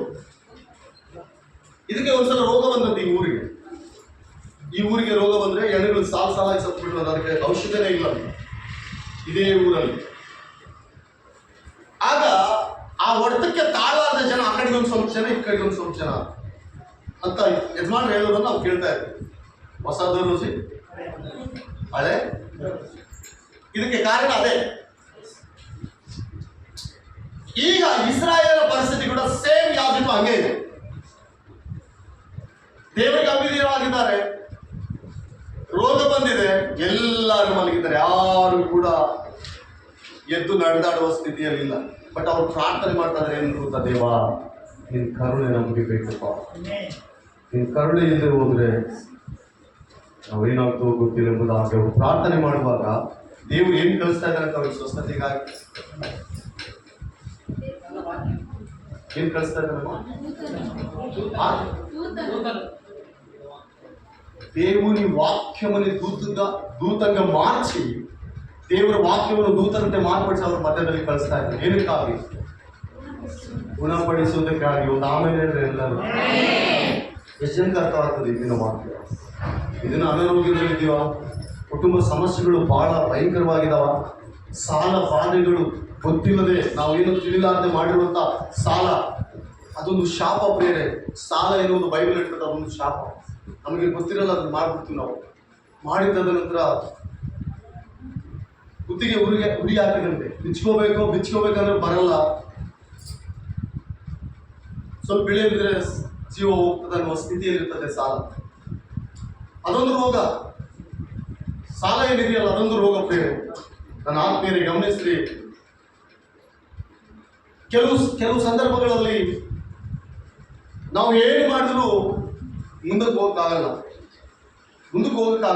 ಏನನ್ನ ಪ್ರಯತ್ನಿಸು, ನೀವು ಎಷ್ಟನ್ನ ಪ್ರಯತ್ನ ಮಾಡು, ಆದ್ರೆ ನೀನು ಮುಂದಕ್ಕೆ ಹೋಗಕ್ಕಾಗಲ್ಲ. ಬಟ್ ಆಗೇನು ಉಪಯೋಗಿಸ್ಬೇಕು ಗೊತ್ತಾ ನೀನು? ದೇವರ ವಾಕ್ಯ. ಇದಕ್ಕೆ ನನಗೆ ಇದಿದೆ, ದಯಮಾಡಿ ಸಹಾಯ ಮಾಡು. ನನ್ನ ಕುಟುಂಬ ಹೀಗಿದೆ ಪ್ರಭು, ನನ್ನ ಸ್ಥಿತಿಗತಿಗಳು ಹೀಗಿದ್ದಾವೆ ಅಂತ ನಾವು ಪ್ರಾರ್ಥನೆ ಮಾಡಲು ತೊಡಗಿದ್ರೆ ದೇವರ ವಾಕ್ಯ ಜೊತೆ ಆತನು ದೂತನು ಎಂಬುವಂತೆ ಅವರನ್ನು ಕಳಿಸಿ ಅವ್ರನ್ನ ಏನ್ ಮಾಡ್ತಂತ ದೇವರು ಓದ್ರಿ, ಚೆನ್ನಾಗಿ ಹೋದ್ರೆ ವಾಕ್ಯ. ಆತನು ದೂತನನ್ನ ಎಂಬಂತೆ ನನ್ನ ವಾಕ್ಯವನ್ನು ಕಳುಹಿಸಿ ಅವರನ್ನು ಗುಣಪಡಿಸಿದನು. ಏನ್ ಮಾಡಿದನಂತ ಅವ್ರನ್ನ? ಈಗ ಇಬ್ರು ಜಪ್ಪಣ್ಣಿ ಈಗ ಹೇಳಿದ್ರೆ ದೇವರ ವಾಕ್ಯ ಕೇಳೋದ್ರಿಂದ ನಮಗೆ ಒಳ್ಳೇದಾ ಕೆಟ್ಟದ? ಕೇಳಿ ಬಿಡೋದ್ರಿಂದ ಒಳ್ಳೇದಾ ಕೆಟ್ಟದ್ದ? ಕೇಳಿ ಏನ್ ಮಾಡ್ಬೇಕಂತ ದೇವರ ವಾಕ್ಯ ಪ್ರೇರಣೆ? ದೇವರ ವಾಕ್ಯ ಕೇಳಿ ಏನ್ ಮಾಡ್ಬೇಕಂತ? ದೇವರ ವಾಕ್ಯ ಕೇಳಿ ಏನ್ ಮಾಡ್ಬೇಕಂತ ನಾವು? ಎಂತ ಗುಣದಿಂದ ಕೇಳ್ಬೇಕಂತ? ಹಲ್ಲೆಲೂಯಾ. ಸದ್ಗುಣವುಳ್ಳವರಾಗಿ ದೇವರ ವಾಕ್ಯವನ್ನು ಅಂಗೀಕರಿಸಬೇಕು. ಸದ್ಗುಣವುಳ್ಳವರಾಗಿ. ಸತ್ಯವೇದದಲ್ಲಿ ಒಬ್ಬ ಸ್ತ್ರೀ ಇದ್ದಾಳೆ, ಹಾಗೆ ಧೂಮ್ರ ವಸ್ತ್ರವನ್ನು ಮಾರುವುದು ಅಂದ್ರೆ ಬಟ್ಟೆ ಮಾರುವುದು. ಇದೇ ಅಪೊಸ್ತಲರ ಕಾರ್ಯಗಳಲ್ಲಿ 14ನೇ ಅಧ್ಯಾಯದಲ್ಲಿ ಆಕೆ ಸಿಗ್ತಾಳೆ. ಆಕೆ ಬಟ್ಟೆ ಮಾರುವವಳು. ಆ ರಾತ್ರಿ ಒಂದು ಸಭೆ ಇರ್ತದೆ, ಅಲ್ಲಿ ಎಲ್ಲರೂ ಸ್ವಲ್ಪ ಜನ ಕೂಡಿದೆ ಪೌಲನ್ನು ಬೋಧಿಸುವಂತ ದೇವರ ಮಾತು ಕೇಳ್ತಾ ಇರ್ತಾರೆ. ಈ ಸ್ತ್ರೀ ಕೂಡ ಆ ಬಟ್ಟೆ ಗಂಟಲು ಹೋಗಿ ದೇವರ ವಾಕ್ಯ ಕೇಳ್ತಾನೆ ಇದ್ದಾರೆ. ಕೇಳುವಾಗಲೇ ಆಕೆಗೆ ವಿಶ್ವಾಸ ಬಂತಂತ, ಓಹೋ ದೇವರು ಇಷ್ಟು ಸರ್ವಶಕ್ತನ, ಇವತ್ತೇ ನಾನು ನನ್ನ ಮನೆಯವರು ಯೇಸು ಸ್ವಾಮಿನ ಅಂಗೀಕರಿಸಬೇಕು. ಅಪೊಸ್ತಲ ಕಾರ್ಯಗಳ 16ನೇ ಅಧ್ಯಾಯ ನೀವು ಮನೆಗೆ ಹೋಗ್ಬೋದು. ಈ ಒಬ್ಬ ಸ್ತ್ರೀ ಸಿಗ್ತಾಳೆ ನಿಮಗೆ, ಆಕೆ ಹೆಸರು ಲೋತ್ಯಳಿಂದ. ಧೂಮ್ರ ವಸ್ತ್ರದ ಬಣ್ಣದ ವಸ್ತ್ರಗಳನ್ನು ಮಾರುವಂತ ಸ್ತ್ರೀಯ. ಆಕೆ ಹೆಂಗ್ ಕೇಳಿದಂತ ಗೊತ್ತಾ ವಾಕ್ಯ? ಸದ್ಗುಣದಿಂದ ದೇವರ ವಾಕ್ಯ ಕೇಳಿದ. ಸದ್ಗುಣದಿಂದ. ಯಾವಾಗ ಸದ್ಗುಣದಿಂದ ದೇವರ ವಾಕ್ಯ ಕೇಳಿದೋ ತನ್ನ ಕುಟುಂಬದ ಎಲ್ಲ ಬದಲಾವಣೆ. ಹಿಂಗ ಆಗ್ತದಂತ ಯಾರು ನಂಬಕ್ಕಾಗಲ್ಲ. ಅಂತ ಅದ್ಭುತಗಳು ದೇವರಲ್ಲಿ ಇದಾವ. ನಾವು ನಿಜವಲ್ಲ ಹೆಂಗಾಗ್ಬಿಟ್ಟಿವಿ ಹಿಂಗ ಅಂತ ಆಶ್ಚರ್ಯ ಪಡುವಂತ ಕೆಲವು ಸಂಗತಿ ಸತ್ಯವೇದದಲ್ಲಿದ್ದಾವೆ. ಆದ್ರೆ ನಾವು ಫಸ್ಟ್ ನಮ್ಮ ಹೃದಯ ದೇವರ ವಾಕ್ಯಕ್ಕೆ ಕೊಡ್ಬೇಕು. ಫಸ್ಟ್ ದೇವರ ನಾವು ಯಾವುದಕ್ಕೆ ಮಾಹಿತಿ ಪ್ರಧಾನತೆ ಕೊಡ್ಬೇಕು ಹೇಳಿ? ದೇವರ ವಾಕ್ಯಕ್ಕೆ. ದೇವರ ವಾಕ್ಯ ಕೇಳಿ ಬಿಟ್ಟೋಗೋದಲ್ಲ. ಅನೇಕ ನಾನು ಕೇಳ್ತಾ ಇದ್ದೀನಿ, ಕಳೆದವರು ಎಷ್ಟು ಅದ್ಭುತವಾದ ವಾಕ್ಯ ಗೊತ್ತಾ? ಯಾರು ಹೇಳ್ತಾ ಇಲ್ಲ ಅದು ಇದು ಆ ಲಾಜರು ಅದು ಇದಂತ ಹೇಳ್ತಾರೆ. ಆತ್ಮೀಯರೇ, ದೇವರ ವಾಕ್ಯ ಪ್ರತಿ ವಾರ ಈ ವಾರ ವಾಕ್ಯ ಕೇಳಿದ್ರು ಅಂದ್ರೆ ಆ ವಾರ ದೇವರ ಪಾದದ ಮುಂದಿಟ್ಟು ಪ್ರಾರ್ಥನೆ ಮಾಡ್ಬೇಕು. ದೇವ, ಕಳೆದ ವಾರ ಇಷ್ಟು ವಾಕ್ಯಂತ ವಾಕ್ಯ ಕೇಳಿದ್ದೆ, ವಾಕ್ಯ ನನ್ನಲ್ಲಿ ಫಲಿಸಲಿ. ಆ ವಾಕ್ಯ ನನ್ನಲ್ಲಿ ಫಲಿಸಲಿ. ವಾಕ್ಯ ನಿನ್ನಲ್ಲಿದ್ರೆ ಯಾವ ಕ್ರಿಯೆಯೂ ನಿನ್ನ ಮುಂದೆ ನಿಲ್ಲಕ್ಕೆ ಸಾಧ್ಯ ಇಲ್ಲ. ಅನೇಕರಿಗೆ ವಾಕ್ಯದಿಂದ ಒಣಗಿ ಹೋಗ್ತಾ ಇದ್ದಾರೆ. ನನ್ನ ಬಲಹೀನತೆ ಬಗ್ಗೆ ಹೇಳ್ತಾ ಇಲ್ಲ, ಶಕ್ತಿ ಬಗ್ಗೆ ಹೇಳ್ತಾ ಇಲ್ಲ. ಆತ್ಮ ಬಲ ಬೇಕು. ಆತ್ಮ ಬಲ ಎಲ್ಲಿದೆ ಗೊತ್ತಾ? ದೇವರ ವಾಕ್ಯದಲ್ಲಿ. ಆತ್ಮ ಬಲ ಎಲ್ಲಿದೆ ಅಂದ್ರೆ ದೇವರ ವಾಕ್ಯದಲ್ಲಿ. ನನ್ನ ಆತ್ಮೀಯ ಪ್ರಿಯ ಸಹೋದರಿ ಸಹೋದರ, ಒಂದು ಫ್ಯಾಮಿಲಿ ಇದೆ. ನನಗೆ ಗೊತ್ತಿದ್ದ ಫ್ಯಾಮಿಲಿ ಅನೇಕ ವರ್ಷಗಳಿಂದ ದೇವರು ಹಿಂಬಾಲಿಸ್ತಾ ಇದ್ದಾರೆ. ಆ ಪ್ರಾಂತದಲ್ಲಿ ಚರ್ಚ್ ಇಲ್ಲ, ಆ ಪ್ರಾಂತದಲ್ಲಿ ದೇವರ ಸೇವಕರು ಇರಲಿಲ್ಲ. ಆ ಒಂದು ಕುಟುಂಬ ಮಾತ್ರ ದೇವರನ್ನು ಅಂಗೀಕರಿಸಿತ್ತು. ಅಂತ ಸಂದರ್ಭದಲ್ಲಿ ಪ್ರತಿ ವಾರ ಕೆಲವು ಕಿಲೋಮೀಟರ್ ಗಟ್ಟಲೆ ಹೋಗ್ತಾ ಇದ್ರು ಅವರು ದೇವರ ಸಭೆಗಾಗಿ. ಒಂದು ವಾರ ತಪ್ಪಿಸಿಕೊಳ್ಳದಂತೆ. ಯಾಕೆ ಗೊತ್ತಾ? ದೇವರ ವಾಕ್ಯ ನಮಗೆ ಬೇಕೆಂಬುದಾಗಿ. ಅವರಿಗೆ 2 ಗಂಡ್ಮಕ್ಳು 1 ಹೆಣ್ಣುಡಿ. ಹೆಂಗಾದ್ರೂ ಮಾಡಿ ಸಭೆಗೆ ಹೋಗ್ಬೇಕು. ಏನೋ ಒಂದು ರೀತಿಯಲ್ಲಿ ಸಭೆಗೆ ಹೋಗ್ತಿದ್ರು ಅವರು. ಈ ದಿನ ಆ ಒಂದು ಕಾಲದಲ್ಲಿ ಅವ್ರ ಪರಿಸ್ಥಿತಿ ಏನು ಅಷ್ಟಕ್ಕಷ್ಟೇ. ಬಟ್ ಈ ದಿನ ಅವ್ರು ನೋಡುವುದಾದ್ರೆ ದೇವರ ವಾಕ್ಯದಿಂದ ಕಟ್ಟಲ್ಪಟ್ಟ ಕುಟುಂಬ, ನಾನು ದೊಡ್ಡ ಐಶ್ವರ್ಯವಂತರಾಗಿದ್ದಾರೆ ಅಂತ ಹೇಳ್ತಾ ಇಲ್ಲ. ಆ ಕುಟುಂಬದಲ್ಲಿ ಹೋದ್ರೆ ಒಂದು ಸಮಾಧಾನ, ಆ ಕುಟುಂಬದಲ್ಲಿ ಹೋದ್ರೆ ಒಂದು ನೆಮ್ಮದಿ. ದೇವರ ವಾಕ್ಯದಿಂದ ಎಲ್ಲರೂ ಕಟ್ಟಲ್ಪಟ್ಟಿದ್ದಾರೆ. ಅವ್ರ ಮಾತು, ನಡೆ, ನುಡಿ, ಅವರ ಸಂತೋಷ ಇದೆಲ್ಲ ಕೂಡ ಬದಲಾವಣೆ.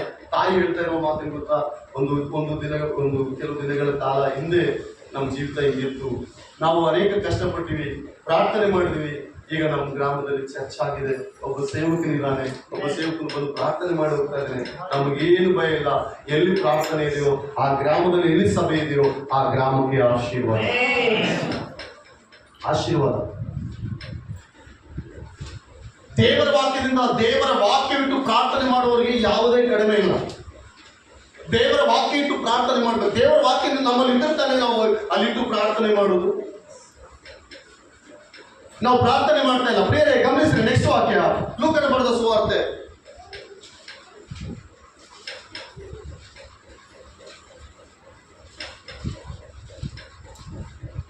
7. ಲೂಕನ ಬರೆದ ಸುವಾರ್ತೆ 8ನೇ ಅಧ್ಯಾಯ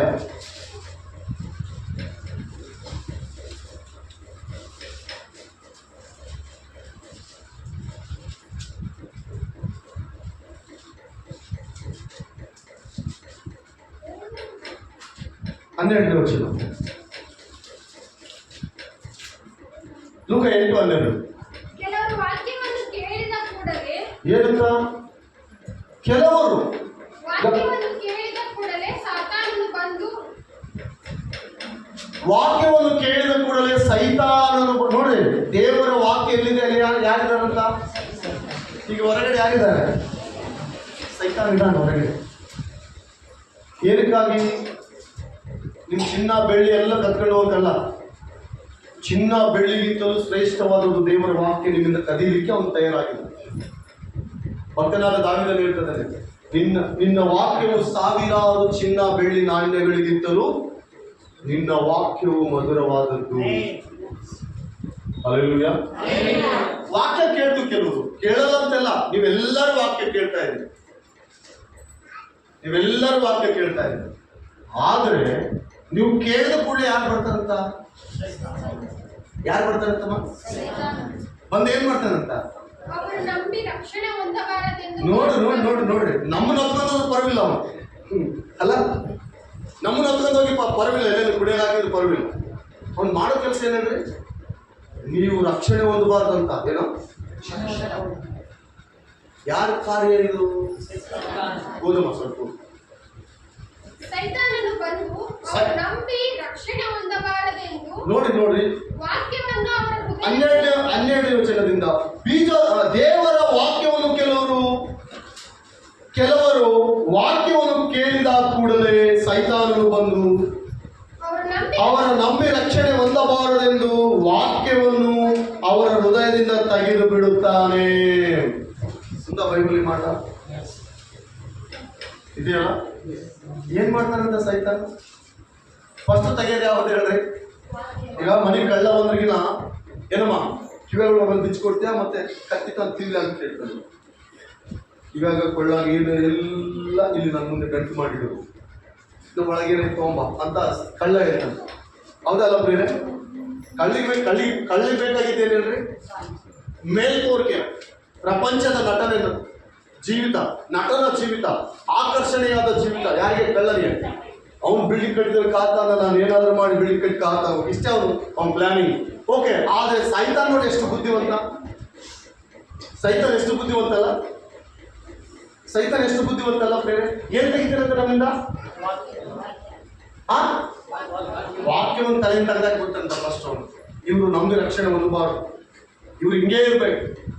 ರಕ್ಷಣೆ ಹೊಂದಿದ್ರೆ ಮತ್ತೆ ಆಶೀರ್ವಾದ ಬರ್ತದಲ್ಲ ಇವ್ರಿಗೆ. ಏನು ಅದಕ್ಕೆ ಏನಿದೆ ಹೇಳ್ರಿ?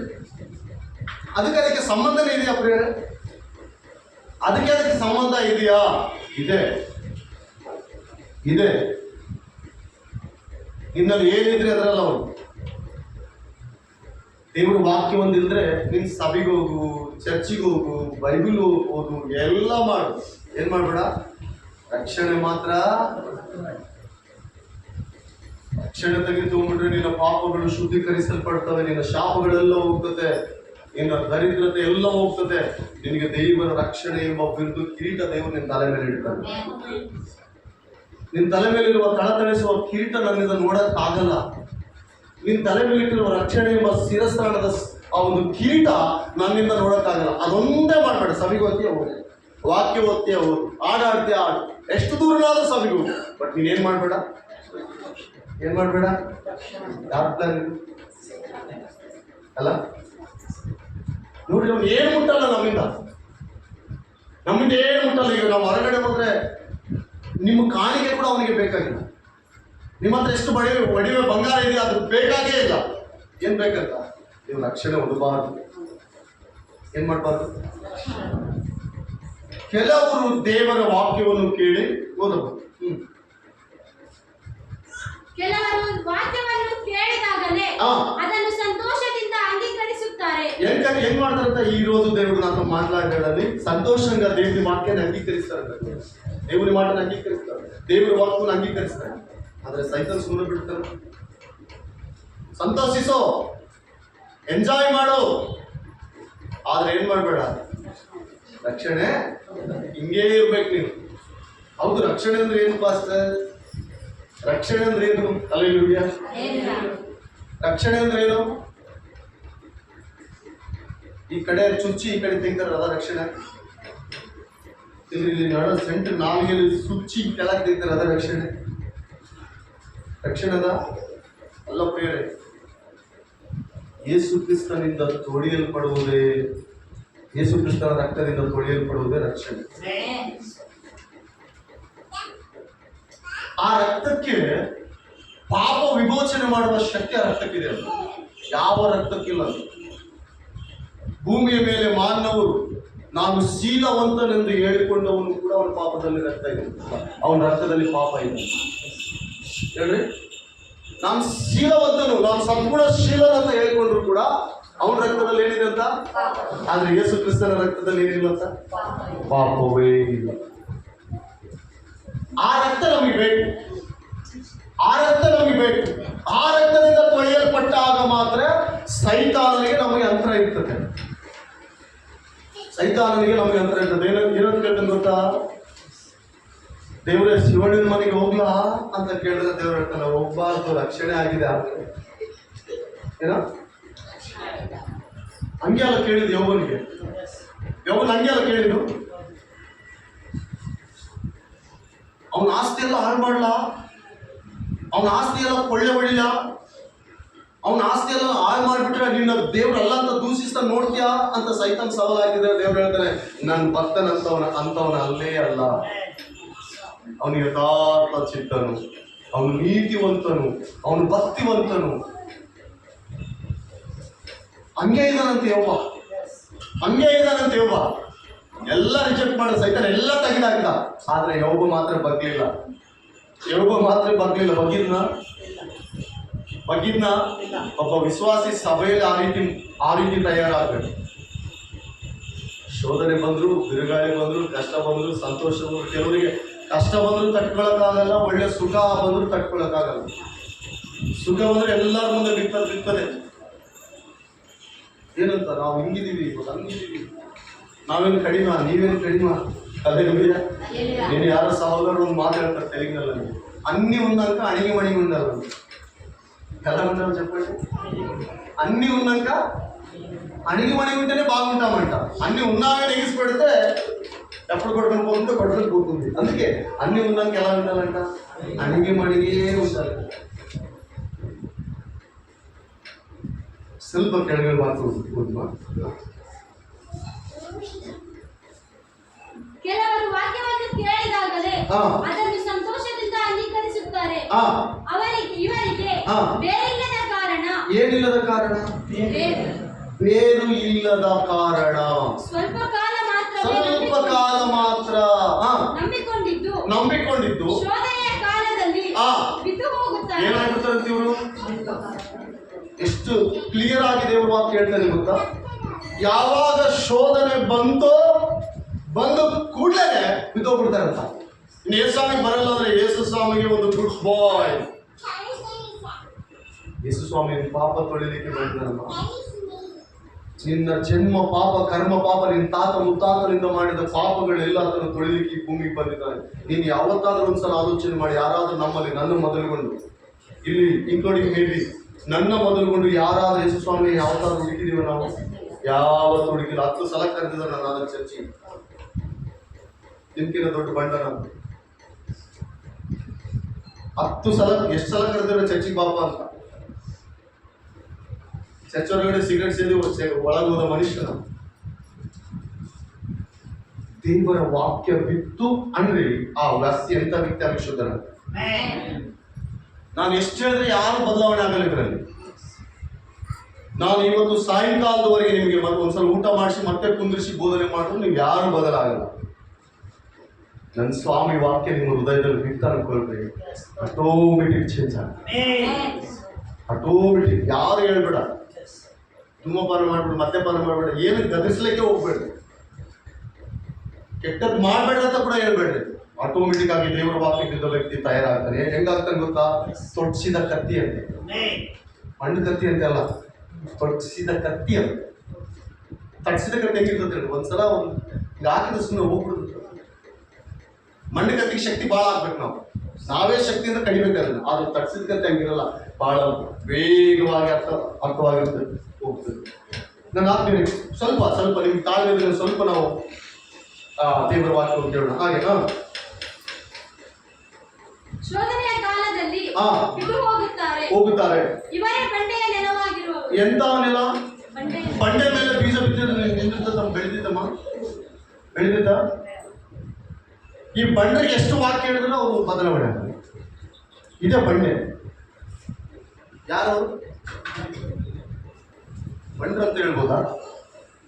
ಕ್ಷಮಿಸ್ತೀನಿ, ನನಗೆ ನೀವು ಅಂಥವ್ರು ಅಲ್ಲ ಅಂತ ನನಗೆ ಅನಿಸ್ತಾ ಇದೆ. ಆದ್ರೆ ಆ ರೀತಿ ಕೂಡ ತಯಾರು ಮಾಡ್ಬಿಡ್ತಾರೆ ನಮ್ಮನ್ನು ಒಂದೊಂದು ಸಹಿತ. ಬಂಡ ತನಕ ಒಪ್ಪಿಸ್ಕೊಡ್ತಾನಂತ ನಮ್ಮನ್ನು ಬಂಡ್ರ ಆಗ್ಬಿಡ್ತೀವಿ ನಾವು ಒಂದ್ಸಲ, ಕೆಲವು ಸಲ. ಹಲ್ಲೆಲೂಯಾ. ನೀವು ಯಾರಂದ್ರೆ ಬಂಡೆ ಮೇಲೆ ಬೀಜ ಬಿದ್ದ ನೆಲ. ಈಗ ಬಂಡೆ ಮೇಲೆ ಸ್ವಲ್ಪ ಮಣ್ಣಾಕಿ ಬೀಜ ಇದ್ರೆ ಗ್ಯಾರಂಟಿ ಮೊಳಕೆ ಬರುತ್ತೆ, ಆದರೆ ಬೇರೆ ಇಳಿಲಿಕ್ಕೆ ಸಾಧ್ಯ ಇಲ್ಲ. ಕೆಳಗಡೆ ಏನಿದೆ? ಬಂಡೆ ಇದೆ. ಮತ್ತೆ ಬೇರೆ ಇಳಿಬೇಕಂದ್ರೆ ನೆಲ ಹೆಂಗಿರ್ಬೇಕು? ನೆಲ ಮೃದುವಾಗಿರ್ಬೇಕು, ಹಸನವಾಗಿರ್ಬೇಕು, ಕ್ರಿಮಿಕೀಟ ಬರದಂತೆ ನೋಡ್ಕೋಬೇಕು, ಕಳೆ ಬರದಂತೆ ನೋಡ್ಕೊಳ್ಬೇಕು. ಪ್ರಾರಂಭದಲ್ಲಿ ಕೆಲವು ವಿಶ್ವಾಸಗಳು ಸಭೆಗೆ ಬಂದರೆ ಅವ್ರನ್ನ ಕೆಡಿಸೋರು 100 ಜನ ಇರ್ತಾರೆ, ಒಬ್ಬರಲ್ಲ. ಸೈಟನ್ ಮಾಡೋ ಕಾರ್ಯ ಅದಲ್ಲ. ದೇವರ ವಾಕ್ಯವನ್ನು ಅಂಗೀಕರಿಸಿ ರಕ್ಷಣೆ ಹೊಂದಬಾರದು ಅಂತೇಳಿ ನಿಮ್ಮ ತಲೆಯಿಂದ ಫಸ್ಟ್ ದೇವರ ವಾಕ್ಯ ತೆಗೆದಾಕ್ತಾರಂತೆ. ಅದೊಂದೇ ತೆಗೆದಾಕಿದ್ರೆ ಸಾಕು. ನಮ್ಮ ತಲೆ ಆರಾಮಾಗಿ ಕಲ್ತು ಹೋಗ್ಬಿಡ್ತೀವಿ ನಾವು. ಅವ್ನಿಗಿರೋ ಪಾಯಿಂಟ್ ಅದೇ. ಬಂಗಾರ ಬೆಳ್ಳಿ ತೆಗೆದಾಕಲ್ಲ ಅವನು, ಏನು ಮಾಡಲ್ಲ. ನಿಮ್ಮ ತಲೆಯಿಂದ ಫಸ್ಟ್ ದೇವರ ವಾಕ್ಯ ತೆಗೆಸ್ತಾನೆ ಅವನು. ಅವಾಗ ನಾವು ಏನಾಗ್ತೀವಿ? ಬಂಡೆ ಮೇಲೆ ಬಿದ್ದ ಬೀಜ. ಬಂಡೆ ಮೇಲೆ ಬಿದ್ದ ಬೀಜ. ಕೆಲವರು ದೇವರ ವಾಕ್ಯವನ್ನು ಕೇಳಿ, ಬೇರೆ ಕೆಲವರು ವಾಕ್ಯವನ್ನು ಕೇಳಿದ ಮೇಲೆ ಬರಬರುತ್ತಾ ಈ ಜೀವಮಾನದಲ್ಲಿ ಆಗುವ ಯಾವ ಜೀವ ಏನಾಗುವ? ಕೆಲವರು ದೇವರ ವಾಕ್ಯವನ್ನು ಕೇಳಿ, ನೋಡ್ರಿ, ದೇವರ ವಾಕ್ಯವನ್ನು ಕೇಳಿದ ಕೂಡಲೇ ಒಂದು ಥಾಟ್ಸ್ ಬರುತ್ತಂತ, ಅವ್ರಿಗೆ ಸಂತೋಷ ಬಂದ್ಬಿಡುತ್ತೆ. ಆದ್ರೆ ಲೋಕ ನೋಡ್ತಾರೆ. ಈ ದಿನಮಾನಗಳಲ್ಲಿ ದಯಮಾಡಿ ಕೊನೆ ಮಾತು, ಯಾವಾಗ ನಮ್ಮಿಂದ ದೇವರ ವಾಕ್ಯ ತೊಗೊಳ್ತದೆ ಗೊತ್ತಾ? ನಾನು ಐಶ್ವರ್ಯವಂತನಾಗಬೇಕು. ಏನಾಗಬೇಕು? ನಾನು ಶ್ರೀಮಂತನಾಗಬೇಕು. ನಾನು ಬಹಳ ಚೆನ್ನಾಗಿರ್ಬೇಕು. ನಾನು ಹಂಗಿರ್ಬೇಕು, ಹಿಂಗಿರ್ಬೇಕಂದ್ರೆ ಈಗ ನಿನ್ನಲ್ಲಿ ಏಸದಾವ್ ತೇಳಿ, ನಾನು ಶ್ರೀಮಂತನಾಗಬೇಕು, ಹಣ ಸಂಪಾದನೆ ಮಾಡಬೇಕು, ಬಿಲ್ಡಿಂಗ್ ಕಟ್ಟಬೇಕು, ದೇವರು ಕೊಟ್ಟರೆ ಅದೆಲ್ಲ ಮಾಡ್ಕೊಂಡು ಹೋಗಿ ಏನು ತೊಂದರೆ ಇಲ್ಲ. ಕಷ್ಟಪಟ್ಟು ದುಡಿತಾ ಇದೆಯಾ, ಕಷ್ಟಪಟ್ಟು ಓದ್ತಾ ಇದೆಯಾ, ಓದೋ ಸಮಯದಲ್ಲಿ ಓದು, ಚೆನ್ನಾಗಿ ಒಂದು ಉದ್ಯೋಗ ಸಂಪಾದನೆ ಮಾಡಿ. ಕಷ್ಟಪಟ್ಟು ದುಡಿತಾ ಇದೆಯಾ, ದುಡ್ದಂಥ ಹಣ ಕರೆಕ್ಟಾಗಿ ಮೇಂಟೈನ್ ಮಾಡಿ. ಹೆಂಗೆ ಬೇಕಾದ್ರೆ ಮೇಂಟೈನ್ ಮಾಡಬೇಡ. ದುಡ್ಡು ಅಂದರೆ ನಿಮ್ಮ ಮನೆ ಮುಂದಿಡೋ ಗಿಡ ಅಲ್ಲ. ನೀನು ದುಡ್ಡು ಕಷ್ಟ ಬಿದ್ದರೆ ಮಾತ್ರ ಬರೋದು. ಅದನ್ನು ಯಾವ ರೀತಿ ಮೇಂಟೈನ್ ಮಾಡ್ಬೇಕಂತ ಫಸ್ಟ್ ತಿಳ್ಕೊ. 10,000 ಇತ್ತಂದ್ರೆ 10,000. ಇವತ್ತು ಫ್ರೆಂಡ್ಶಿಪ್ ಅಂದ್ರೆ ಏನೋ ಆಯ್ತು, ನಾನು ಸಾಲ್ಗಾರನ ಆಗ್ತೀಯ. ಅದನ್ನ ತೀರ್ಸಕ್ಕೆ ಮತ್ತೆ 15,000 ನೀನು ಸಾಲ ಮಾಡಬೇಕು. ಅದನ್ನ ತೀರ್ಸಕ್ಕೆ ಮತ್ತೆ ಇನ್ನೊಂದು 20,000 ಮಾಡಬೇಕು. ದೇವರ ವಾಕ್ಯ ಹೇಳ್ತದೆ, ಸಾಲ ಕೊಟ್ಟವನು ನಿನ್ನ ಕೆಳ ಹಾಸಿಗೆಯಲ್ಲಿ ಕೀಳಲು ಜಾಗೃತ, ನಿದ್ದೆ ಮಾಡಕ್ ಕೊಡಲ್ಲ ಅವನು.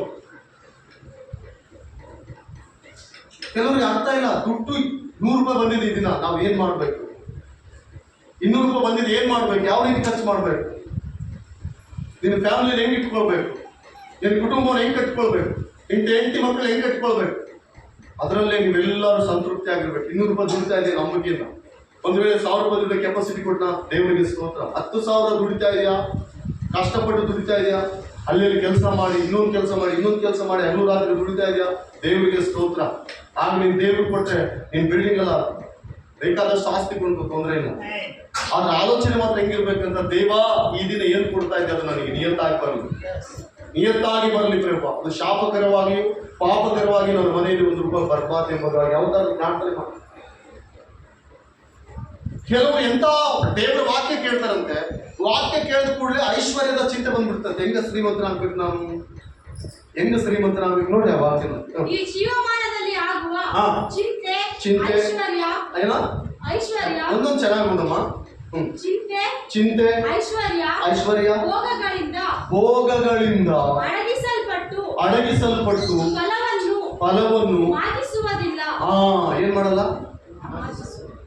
ಫಲ ಬರ್ಲಿಕ್ಕೆ ಸಾಧ್ಯನೇ ಇಲ್ಲ ಅವರಲ್ಲಿ, ಫಲ ಬರ್ಲಿಕ್ಕೆ ಸಾಧ್ಯನೇ ಇಲ್ಲ.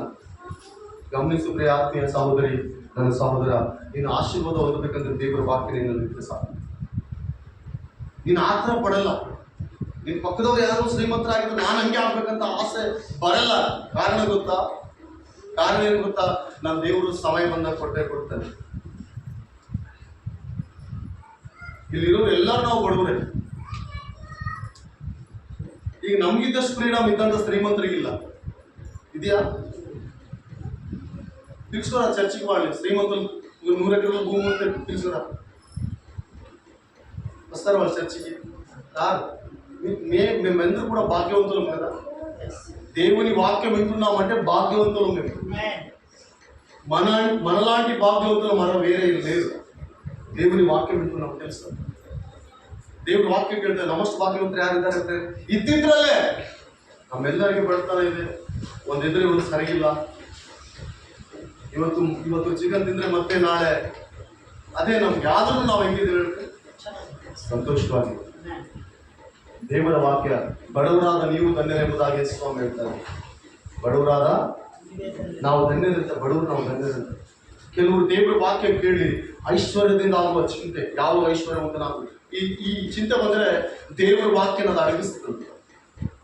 ಇನ್ನು ಸ್ವಲ್ಪ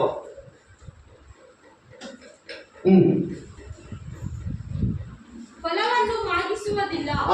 ಇವರೇ ಮುಳ್ಳು ಗಿಡಗಳಲ್ಲಿ. ಇವ್ರು ಎಂತ ಗಿಡಗಳಲ್ಲಿ ಬಿದ್ದ ಬೀಜ? ಮುಳ್ಳು ಗಿಡಗಳಲ್ಲಿ ಬೀಜ ಹಾಕಿದ್ರೆ ಹೆಂಗ್ ಬರುತ್ತೆ ಹೇಳ್ರಿ? ಬರ್ತದ? ಫಲ ಬರ್ತದೆ ನಮ್ಮ, ಅದು ಬೆಳಿಬೋದು. ಆದ್ರೆ ಮುಳ್ಳು ಗಿಡಗಳು ಅದನ್ನ ಅಡಗಿಸ್ಬಿಡುತ್ತೆ ಆ ಬೆಳೆಯನ್ನು. ಮುಳ್ಳು ಗಿಡ ಏನ್ ಮಾಡ್ತದೆ ಹೇಳ್ರಿ? ಇದಕ್ಕಿಂತ ಸ್ಟ್ರಾಂಗ್ ಅದು. ಓಕೆ, ಮುಳ್ಳು ಗಿಡಗಳಲ್ಲಿ ಬೀಜ ಬಿದ್ದ ನೆಲವಾಗಿರುವವರು. ಎಸ್. ಮತ್ತೆ ಕೆಲವರು ವಾಕ್ಯವನ್ನು ಕೇಳಿ ಸುಗುಣವುಳ್ಳ ಒಳ್ಳೆಯ ಹೃದಯದಲ್ಲಿ. ಎಂತ ಹೃದಯ ಹೇಳ್ರಿ? ಇವ್ರು ಎಂತ ಅಂತ ಸುಗುಣ. ಈಗ ಅಪೊಸ್ತಲರ ಕಾರ್ಯಗಳಲ್ಲಿ ಪ್ರಾರಂಭ ಮಾಡಿದ್ವಿ ನಾವು ಇದನ್ನ. ಅವ್ರು ಹೆಂಗ್ ಕೇಳಿದ್ರಂತ ದೇವರ ವಾಕ್ಯ? ಸದ್ಗುಣದಿಂದ. ಅಲ್ಲಿ ಪೌಲನೇ ಸಾಕ್ಷಿ ಕೊಡ್ತಾನೆ, ಆ ಸಭೆಗಿಂತಲೂ ಈ ಸಭೆಯವರು ಬಹಳ ಅದ್ಭುತವಾಗಿ ದೇವರ ವಾಕ್ಯ ಕೇಳ್ತಾರೆ. ಒಳ್ಳೆಯ ಹೃದಯದಿಂದ, ಒಳ್ಳೆ ತಾಳ್ಮೆಯಿಂದ. ಒಳ್ಳೆ ತಾಳ್ಮೆಯಿಂದ. ಕೆಲವು ದೊಡ್ಡ ದೊಡ್ಡ ಸಭೆಗೆ ಹೋಗಿದ್ದೀನಿ. ಕೆಲವು ಸಭೆಗಳಲ್ಲಿ ಹೋದಾಗ ಕುರ್ಚಿಗಳಿರ್ತಾವೆ, ಕುರ್ಚಿಗಳು, ಬೆಂಚ್, ಸಭೆ ಮುಗಿದೇಟಿಗೆ ದೊಡ್ಡ ಊಟ, ಆದ್ರೆ ಅವ್ರ ಕೈಯಲ್ಲಿ ಮೊಬೈಲ್ ಇರ್ತದೆ. ಆಪರೇಟ್ ಮಾಡ್ತಾನೆ ಇರ್ತಾರೆ, ಮೆಸೇಜ್ ಕಳಿಸ್ತಾನೆ ಇರ್ತಾರೆ. ದೇವರ ವಾಕ್ಯದ ಕಡೆಗೆ ಲೆಕ್ಕ ಇರಲ್ಲ, ದೇವರ ಆರಾಧನೆ ಕಡೆಗೆ ಲೆಕ್ಕ ಇರಲ್ಲ. ಏನ್ ಹೇಳೋಣ? ಅಲ್ಲಿ ಏನು ಮಾತಾಡಕ್ಕಾಗಲ್ಲ ನಾವು. ಎಲ್ಲ ಇದ್ದ ಐಶ್ವರ್ಯವಂತರೆ ಕಾರ್ಯಕ್ಕೆ ಬರ್ತಾ ಇರ್ತಾರೆ ಕೆಲವು ಸಭೆಗಳಿಗೆ. ಆ ಸಭೆ ಸೇವೆ ಕೇಳ್ತಾರೆ, ನಮ್ಮ ಸಭೆಗೆ ಒಂದು ತಿಂಗಳು ಬಂತಂದ್ರೆ 3 ಲಕ್ಷ ದಶಂಭಾಗ ಬರ್ತೈತ್ರಿ. ಎಷ್ಟು ಲಕ್ಷ? ಓಕೆ, ಒಳ್ಳೇದು. ಅದರಲ್ಲಿ ವಾಕ್ಯ ಇಲ್ಲ, ಇಂಪಾರ್ಟೆಂಟ್ ಅಲ್ಲ ಬೇರೆ. ನಾವು ಇಷ್ಟು ಮಾಡಿದೀವಿ, ಇಷ್ಟು ಜನಕ್ಕೆ ರಕ್ಷಣೆ ಕೊಟ್ಟಿದ್ದೀವಿ. ಆ ರಕ್ಷಣೆ ಕೊಟ್ಟಂತ ಜನರು ನಡೆಸ್ತಿರೋದು ಯಾರು? ದೇವರಾತ್ಮ ನಡೆಸ್ತಾ ಇದೆ, ದೇವರ ವಾಕ್ಯ ನಡೆಸ್ತಾ ಇದೆ, ಅಲ್ಲ ದುರಾತ್ಮ ನಡೆಸ್ತಾ ಇದೆಯಾ? ಬೇಕೆಲ್ಲ ಪ್ರಿಯರೇ, ದುರಾತ್ಮಗಳಿಂದ ನಡೆಸಿಕೊಳ್ಳುವ ಕೆಲವರು ಇದ್ದಾರೆ ಬೈಬಲಲ್ಲಿ. ಸ್ವಲ್ಪ ಸುಗುಣವುಳ್ಳ ಒಳ್ಳೆಯ ಹೃದಯದಲ್ಲಿ ಒಳ್ಳೆ ಹೃದಯದಲ್ಲಿ ಇಟ್ಟುಕೊಂಡು ತಾಳ್ಮೆಯಿಂದ ಫಲವನ್ನು ಕೊಡುತ್ತಾರೆ. ಇವರು ಬೀಜ ಬಿದ್ದ ಒಳ್ಳೆ ನೆಲವಾಗಿರುವರು. ಎಂತ ನೆಲ ಇವರು? ತಾಳ್ಮೆಯಿಂದ ಫಲ ಕೊಡುವವರು. ಯಾವುದೆಲ್ಲ ಅವಸರ ಪಡೆಯಲ್ಲ ಅಂತ. ಇವತ್ತು ಐಶ್ವರ್ಯ ಬರಲಿಲ್ಲ, ಶ್ರೀಮಂತಿಗೆ ಬರಲಿಲ್ಲ, ಇವತ್ತು ನಮಗೆ ಒಳ್ಳೇದಾಗಲಿಲ್ಲ, ಇವತ್ತು ನಾವು ಅದನ್ನೇ ಊಟ ಮಾಡಬೇಕಾಗಿತ್ತು, ಮಾಡಲಿಲ್ಲ, ಸಿಗಲಿಲ್ಲ ಅಂತ ಯಾವುದಕ್ಕೂ ಬೇಜಾರು ಪಡಲ್ಲ. ಕೆಲವರು ಊಟಕ್ಕಾಗಿ ಸಾಲ ಮಾಡ್ತಾರೆ, ದಯಮಾಡಿ ಪ್ರೇರೆ, ನಮ್ಮ ಸಭೆಯಲ್ಲಿ ಯಾರು ಹಂಗಿರ್ಬಾರ್ದು. ಸಾಲ ಮಾಡೋದಷ್ಟು ರೈಟ್ ಅಂತ ನಾನು ಹೇಳ್ತಾ ಇಲ್ಲ. ದೇವರು ಕೊಟ್ಟರೆ ನಿಮ್ಮನ್ನು ಹೆಚ್ಚಿಸಿದ್ರೆ ನೀವೆಲ್ಲ ಜಾಗ ಕೊಂಡ್ಕೊಂಡ್ರಿ, ದುನಿಯಾ ಮಾಡಿ ಭೂಮಿಗಳು ಖರೀದಿಸ್ರೆ ಯಾರು ಬೇಡ ಅಂತ ಹೇಳಲ್ಲ. ದೇವರು ಆಶೀರ್ವಾದ ಮಾಡೋದು ಸಮಾಧಾನಕರವಾಗಿರಲಿ, ಆತುರ ಪಡಿಬೇಡ್ರಿ. ಅಲ್ಲೆಲ್ಲೂಯ್ಯ. ಅಡ್ಡದಾರಿಗಳು ಬೇಡ. ಜ್ಞಾನೋಕ್ತಿಯಲ್ಲಿ ಒಂದು ಮಾತು ಬರೆಯಲ್ಪಟ್ಟಿದೆ, ಅನ್ಯಾಯದಿಂದ ಸಂಪಾದಿಸಿದ ಬಹುಧನಕ್ಕಿಂತಲೂ ನ್ಯಾಯವಾಗಿ ಸಂಪಾದಿಸಿದ ಸ್ವಲ್ಪ ಧನವೇ ಲೇಸು. ದೋಷವಿರುವಲ್ಲಿ ಕೊಬ್ಬಿನ ಮಾಂಸದ ಪಶುವಿನ ಮಾಂಸಕ್ಕಿಂತಲೂ ಪ್ರೇಮವಿರುವಲ್ಲಿ ಸೊಪ್ಪಿನ ಊಟ ಪಲ್ಲೆಯೇ ಲೇಸು. ಜ್ಞಾನೋಕ್ತಿಗಳಲ್ಲಿ ಆತ್ಮೀಯ ನನ್ನ ಸಹೋದರಿ, ನನ್ನ ಸಹೋದರ, ಇದನ್ನ ಎಷ್ಟು ಜನ ನಂಬ್ತಾ ಇದ್ದಾರೆ? ದೇವರ ವಾಕ್ಯ ನನ್ನ ಮನೆಯಲ್ಲಿ ಬೇಕಪ್ಪ, ದೇವರ ವಾಕ್ಯ ನನ್ನ ಹೃದಯದಲ್ಲಿ ಬೇಕಪ್ಪ, ಮಡಿಕಲಾಕುವ ದೇವರ ವಾಕ್ಯ ನನ್ನ ಜೀವಿತದಲ್ಲಿ ಬೇಕಯ್ಯ. ನಿನ್ನ ವಾಕ್ಯವು ನನ್ನ ಕಾಲಿಗೆ ದೀಪವು, ನನ್ನ ದಾರಿಗೆ ಬೆಳಕು. ನಿನ್ನ ವಾಕ್ಯವು ಜೇನುತುಪ್ಪಕ್ಕಿಂತಲೂ ಸಿಹಿಯಾಗಿದೆ ಪ್ರಭು. ಈ ಸಭೆಯವರು ಸುಗುಣ ಹೃದಯವುಳ್ಳವರಾಗಿ ದೇವರ ವಾಕ್ಯವನ್ನು ಕೇಳ್ತಾ ಇದ್ದಾರೆ ಎಂಬುದಾಗಿ ಭಕ್ತನು ಸಾಕ್ಷಿ ಕೊಟ್ಟ ಹಾಗೆ ನಮ್ಮ ಸಭೆಯಲ್ಲಿ ಪ್ರತಿಯೊಬ್ಬರು ಒಳ್ಳೆ ಹೃದಯದಿಂದ ದೇವರ ವಾಕ್ಯವನ್ನು ಕೇಳಲಿಕ್ಕೆ ಸಹಾಯ. ಮೊದಲು ನನ್ನ ಹೃದಯ ನಿನ್ನ ವಾಕ್ಯಕ್ಕೆ ತೆರಿಬೇಕು. ಪ್ರತಿ ಬೆಳಗಿನ ಜಾವ ಎದ್ದು ಕೂಡಲೇ ಪ್ರಭಾ ನಿನ್ನ ವಾಕ್ಯದಿಂದ ನನ್ನ ಹೃದಯವನ್ನು ತುಂಬಿಸಿಕೊಳ್ಬೇಕು. ಪ್ರತಿ ಬೆಳಗಿನ ಜಾವ ನಾನು ಎದ್ದು ಕೂಡಲೇ ಪ್ರತಿ ಬೆಳಗಿನ ಜಾವ ನಿನ್ನ ವಾಕ್ಯದಿಂದ ನನ್ನ ಮನಸ್ಸನ್ನು ತುಂಬಿಕೊಳ್ಬೇಕಪ್ಪ. ನಾನು 1:33 ದೇವರ ವಾಕ್ಯ ಹೇಳ್ತದೀಗೋ, ನನ್ನ ಮಾತನ್ನು ಕೇಳುವವನು ಸ್ವಸ್ಥ ಹೊಂದುವನು, ಯಾವ ಕೇಡಿಗೂ ಭಯಪಡದೆ ಸುರಕ್ಷಿತನಾಗಿರುವುದೆಂಬುದಾಗಿ. ಇಲ್ಲಿ ನೆರೆದು ಬಂದ ಸಂಘವನ್ನು ಆಶೀರ್ವಾದ ಮಾಡಪ್ಪ. ಒಳ್ಳೆ ಹೃದಯದಲ್ಲಿ ದೇವರ ವಾಕ್ಯವನ್ನು ಅಂಗೀಕರಿಸುವಂತೆ ಸಹಾಯ ಮಾಡು. ಬೀಜ ತೆಗೆದುಕೊಂಡಂತ ಒಬ್ಬ ವ್ಯಕ್ತಿಯು ಬೀಜವನ್ನು ತೆಗೆದುಕೊಂಡು ಹೋಗ್ತಾ ಇದ್ದಾನೆ. ಅವನು ಬಿತ್ತಲಿಕ್ಕೆ ಪ್ರಾರಂಭ ಮಾಡಿದಾಗ ಕೆಲವು ಬೀಜಗಳು ದಾರಿ ಮಗ್ಗಲಲ್ಲಿ, ಕೆಲವು ಬೀಜಗಳು ಮುಳ್ಳು ಪೊದೆಯಲ್ಲಿ, ಕೆಲವು ಬೀಜಗಳು ಬಂಡೆಯ ಮೇಲೆ. ಆದ್ರೆ ಅವು ಮೊಳಕೆ ಬಂದು ಮುಳ್ಳು ಗಿಡಗಳವು ಅಡಗಿಸಿದವು. ಬಂಡೆಯ ಮೇಲೆ ಬೇರಿನ ಕಾರಣ ಒಣಗೋಯಿತು. ದಾರಿ ಮಗ್ಗಲಲ್ಲಿ ಬಿದ್ದ ಬೀಜ ಪಕ್ಷಿಗಳು ಬಂದ ಅದನ್ನು ತಿಂದು ಹೋದವು. ಆದ್ರೆ ದೇವರ ವಾಕ್ಯ ಒಳ್ಳೆ ನೆಲದಲ್ಲಿ ಬಿದ್ದಾಗ ಅದು 30ರಷ್ಟು, 60ರಷ್ಟು, 100ರಷ್ಟು ಫಲವನ್ನು ಕೊಡುವಂಥದ್ದಾಗಿದೆ. ದೇವಾಲಯ ದಿನ ಮಾತನಾಡಲಿಕ್ಕೆ ಈ ಸಭೆಯನ್ನು ಅಭಿಷೇಕಿಸು. ಈ ಸಭೆಯಲ್ಲಿ ಪ್ರಭಾ ಸೈತಾನನು ಈ ದಿನ ಸೈತಾನನು ದೇವರ ವಾಕ್ಯವನ್ನು ಕೇಳಿ ರಕ್ಷಣೆ ಹೊಂದಬಾರದೆಂಬುದಾಗಿ ಅನೇಕರ ಹೃದಯದಿಂದ ದೇವರ ವಾಕ್ಯವನ್ನು ತೆಗೆದಾಕ್ತಾ ಇದ್ದಾರೆ ಪ್ರಭು. ಹೌದಯ್ಯ, ಈ ಲೋಕಕ್ಕಿಂತಲೂ ದೇವರ ವಾಕ್ಯ ಶ್ರೇಷ್ಠವಾದದ್ದು. ದೇವರ ವಾಕ್ಯದಲ್ಲಿ ಜೀವ ಇದೆ. ದೇವರದ್ದು ಮಾತು ಹೇಳಿದ್ರೆ ಸಾಕು, ಆ ಮಾತಿನಲ್ಲಿ ಜೀವ ಇದೆ. ದೇವರ ಮಾತಿನಿಂದಲೇ ಈ ಸೃಷ್ಟಿ ಉಂಟಾಯಿತು. ಆತನ ಮಾತಿನಿಂದಲೇ ಭೂಮಿ ಉಂಟಾಯಿತು. ಆತನ ಮಾತಿನಿಂದಲೇ ನಮ್ಮನ್ನು ಕೂಡ ನಿರ್ಮಾಣ ಮಾಡಿದ್ದಾರೆ. ದೇವರ ವಾಕ್ಯದಲ್ಲಿ ಜೀವ ಇದೆ. ಈ ದಿನ ಎಷ್ಟು ಜನರು ಪ್ರಿಯರೇ ಐಶ್ವರ್ಯ ಬೇಕು, ಈ ಲೋಕ ಬೇಕು, ಈ ಲೋಕದ ಆಡಂಬರ ಜೀವಿತ ಬೇಕು ಅಂತ ಅನ್ಕೊಳ್ತಾ ಇದ್ದೀರೋ? ಇಲ್ಲ, ನನಗೆ ದೇವರ ವಾಕ್ಯವೆಂಬ ಜೀವ ಬೇಕೆನ್ನುವರು ಎಷ್ಟು ಜನ ಇದ್ದಾರೆ? ಪ್ರಾರ್ಥನೆ ಮಾಡು, ದೇವ ನಿನ್ನ ವಾಕ್ಯಕ್ಕೆ ನಾನು ವಿಧೇಯನಾಗಬೇಕು ಪ್ರಭ, ನಿನ್ನ ವಾಕ್ಯಕ್ಕೆ ನಾನು ವಿಧೇಯನಾಗಬೇಕು ಪ್ರಭ ಎನ್ನುವರಿದ್ರೆ ಕೈಗಳೆತ್ತಿ ಪ್ರಾರ್ಥನೆ ಮಾಡಿ, ಮೊಣಕಾಲಿನಿಂದ ಪ್ರಾರ್ಥನೆ ಮಾಡಿ. ನಾನು ಒಳ್ಳೆಯ ನೆಲದಲ್ಲಿ ಬಿದ್ದ ಬೀಜವಾಗಬೇಕು ಪ್ರಭ. ನಾನು 30ರಷ್ಟು 60ರಷ್ಟು ಫಲ ಕೊಡಬೇಕು ಪ್ರಭ. ನಾನು ಅನೇಕರು ದೇವರ ಸನ್ನಿಧಿಗೆ ತಂದು ರಕ್ಷಣೆ ಮಾರ್ಗದಲ್ಲಿ ನಡೆಸಬೇಕು ಪ್ರಭ. ಅದುವೇ ನನಗೆ ಸಂತೃಪ್ತಿ. ಲೋಕದಲ್ಲಿ ಎಷ್ಟು ಸಂಪಾದನೆ ಮಾಡಿದರು ಅದು ವ್ಯರ್ಥ. ಒಂದು ಆತ್ಮದ ಬೆಲೆ ಸಾವಿರಾರು ನಾಣ್ಯಗಳಿಗಿಂತಲೂ ಸರ್ವಲೋಕಕ್ಕಿಂತಲೂ ಶ್ರೇಷ್ಠ ಎಂಬುದಾಗಿ. ಅಯ್ಯ, ನಾನು ಒಳ್ಳೆ ನೆಲದಲ್ಲಿ ಬಿದ್ದ ಬೀಜವಾಗಬೇಕು. ಒಳ್ಳೆ ನೆಲದಲ್ಲಿ ಬಿದ್ದ ಬೀಜವಾಗಬೇಕು. ನಿನ್ನ ವಾಕ್ಯದಿಂದ ತುಂಬು ನನ್ನನ್ನು. ಎಷ್ಟು ಜನ ಪ್ರಾರ್ಥನೆ ಮಾಡ್ತಾ ಇದ್ದಾರೆ, ನಿನ್ನ ವಾಕ್ಯದಿಂದ ತುಂಬಪ್ಪ. ನನ್ನ ಮನೆ ನಿನ್ನ ವಾಕ್ಯದಿಂದ ತುಂಬಲ್ಪಡಬೇಕು. ನನ್ನ ಮಕ್ಕಳು ನಿನ್ನ ವಾಕ್ಯದಿಂದ ತುಂಬಲ್ಪಡಬೇಕು. ನನ್ನ ಯಜಮಾನರು ನಿನ್ನ ವಾಕ್ಯದಿಂದ ತುಂಬಲ್ಪಡಬೇಕು. ನನ್ನ ಮನೆಯ ವಾಕ್ಯದಿಂದ ಕಟ್ಟಲ್ಪಡಬೇಕು. ನನ್ನ ಮನೆಯಲ್ಲಿ ವಾಕ್ಯ ಸುವಾಸನೆ ಇರಬೇಕು ಎಂಬುದಾಗಿ. ಓ నీ వాక్యమే నన్ను బ్రతికించెను, నా పాదలలో నెమ్మదినిచ్చెను. నీ వాక్యమే నన్ను బ్రతికించెను, నా పాదలలో నెమ్మదినిచ్చెను.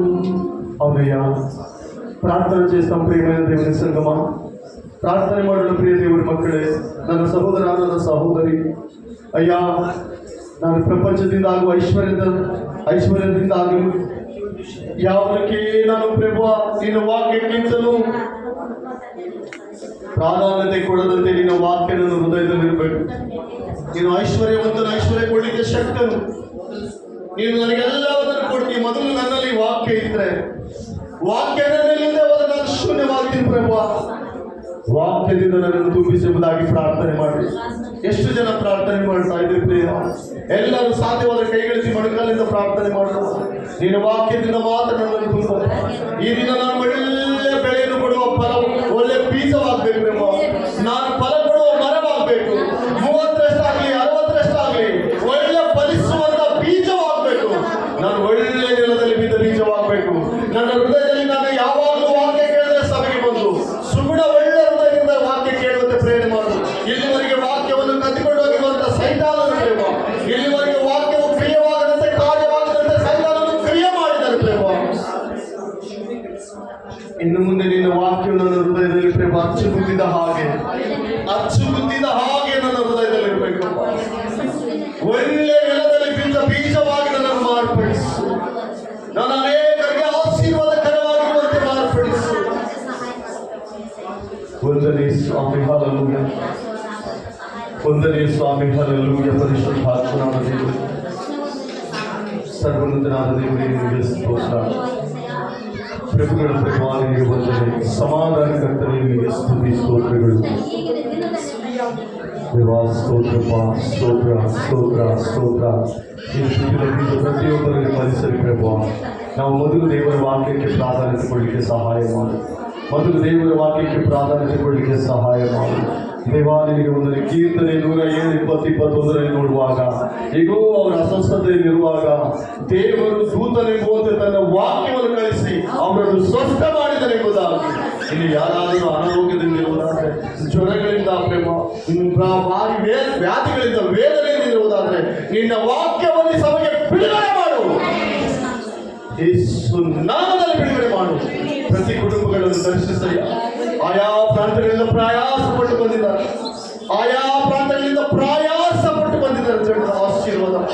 ಆಶೀರ್ವಾದ ಮಾಡು ಪ್ರಜೆಗಳನ್ನು ಆಶೀರ್ವಾದ ಮಾಡು. ಈ ಸಭೆ ವಿಸ್ತಾರವಾಗಿ ವಾರವು ಈ ಸಭೆಯು ತುಂಬುವಂತೆ, ವಾರವು ನೂತನ ಆತ್ಮಗಳು ಬರುವಂತೆ ಸಹಾಯ ಮಾಡು. ಇಲ್ಲಿ ಸೈತಾನದ ಕ್ರಿಯೆ ಇಲ್ಲದಂತೆ ಯಾರಿಗೆ ರಕ್ಷಣೆ ಇಲ್ವೋ ಆ ವ್ಯಕ್ತಿಗಳನ್ನು ರಕ್ಷಣೆಗೆ ಸಿದ್ಧಪಡಿಸುವ ರಕ್ಷಣೆಯನ್ನು ಸಹಾಯ ಮಾಡಿ. ಸೈತಾನ ಏನು ನಮ್ಮಿಂದ ತೆಗೆಯಲ್ಲ. ರಕ್ಷಣೆ ಹೊಂದಬಾರದೆಂಬುದಾಗಿ ದೇವರ ವಾಕ್ಯವನ್ನು ತೆಗಿತಾನೆ. ಪ್ರತಿಯೊಬ್ಬರು ದೇವರ ವಾಕ್ಯ ಕೇಳಿದವರು ರಕ್ಷಣೆಗೆ ಸಿದ್ಧವಾಗ್ತಾರೆ ಪ್ರೇಮ. ಹಾಗೆ ಸಿದ್ಧವಾಗಬಾರದೆಂಬುದಾಗಿ ಸೈತಾನನ ಪ್ಲಾನ್ ಕರ್ತಾನೆ. ತೆಗೆದಾಕು, ಆಶೀರ್ವಾದ ಮಾಡು. ದೇವ ಸ್ತೋತ್ರಕರ್ತನೆ, ಈ ದಿನವೂ ಈ ಅಂಶ ಮಾತನಾಡಬೇಕಾಗಿ ಸ್ತೋತ್ರ. ನಮ್ಮೆಲ್ಲರಿಗೆ ಸಹಾಯ ಮಾಡಬೇಕಾಗಿ ಸ್ತೋತ್ರ. ಇಲ್ಲಿ ಬಂದಿರುವ ಸಹೋದರಿಯರು ಸಹೋದರರು ಪ್ರೇಮ, ಹೊಸದಾಗಿ ಬಂದಿರುವಂತಹ ನನ್ನ ಸಹೋದರನ ಆಶೀರ್ವಾದ ಮಾಡು. ಸಹೋದರಿಯಿಂದ ಆಶೀರ್ವಾದ ಮಾಡು ಪ್ರೇಮ. ಯಾರು ಯಾವ ಆಸೆಯಿಂದ ಸನ್ನಿಧಿಗೆ ಬಂದಿದ್ದಾರೋ ಅವರ ಆಸೆಗೆ ನೆರವೇರಿಸಿ ಸಹಾಯ ಮಾಡು. ಪರಿಶುದ್ಧಾತ್ಮನೇ ಸ್ತೋತ್ರ, ಸರ್ವಶಕ್ತನೇ ಸ್ತೋತ್ರ, ಸಮಾಧಾನ ದೇವರೇ ಸ್ತೋತ್ರಪ್ಪ, ವಿಶೇಷ ಸಹಾಯಕರೇ ನಿನಗೆ ಸ್ತೋತ್ರ. ಹಲ್ಲೆಲೂಯಾ. ನಂಬಿಗಸ್ತರೇ ನಿನಗೆ ಸ್ತೋತ್ರ, ಪರಿಪೂರ್ಣನೇ ನಿನಗೆ ಸ್ತೋತ್ರ ಸ್ವಾಮಿ. ಈ ದಿನ ಪ್ರಾರ್ಥನೆ ಒಂದು ಕೂಟವನ್ನು ನಡೆಸಿಕೊಟ್ಟಿದ್ದಕ್ಕಾಗಿ ಸ್ತೋತ್ರ. ಎಲ್ಲ ಸ್ತುತಿ ಘನಮಾನ ಮಹಿಮೆ ನಿನಗೆ. ನಾವು ಒಳ್ಳೆ ನೆಲದಲ್ಲಿ ಬಿದ್ದ ಬೀಜವಾಗಿ ಸಹಾಯ ಮಾಡಿ ಯೇಸು ನಾಮದಲ್ಲಿ ಪ್ರಾರ್ಥಿಸಿ ಬೇಡುವಂತಿದ್ದೇವೆ ಜೀವನ ತಂದೆ. ಆಮೇನ್, ಆಮೇನ್, ಆಮೇನ್. Praise the lord.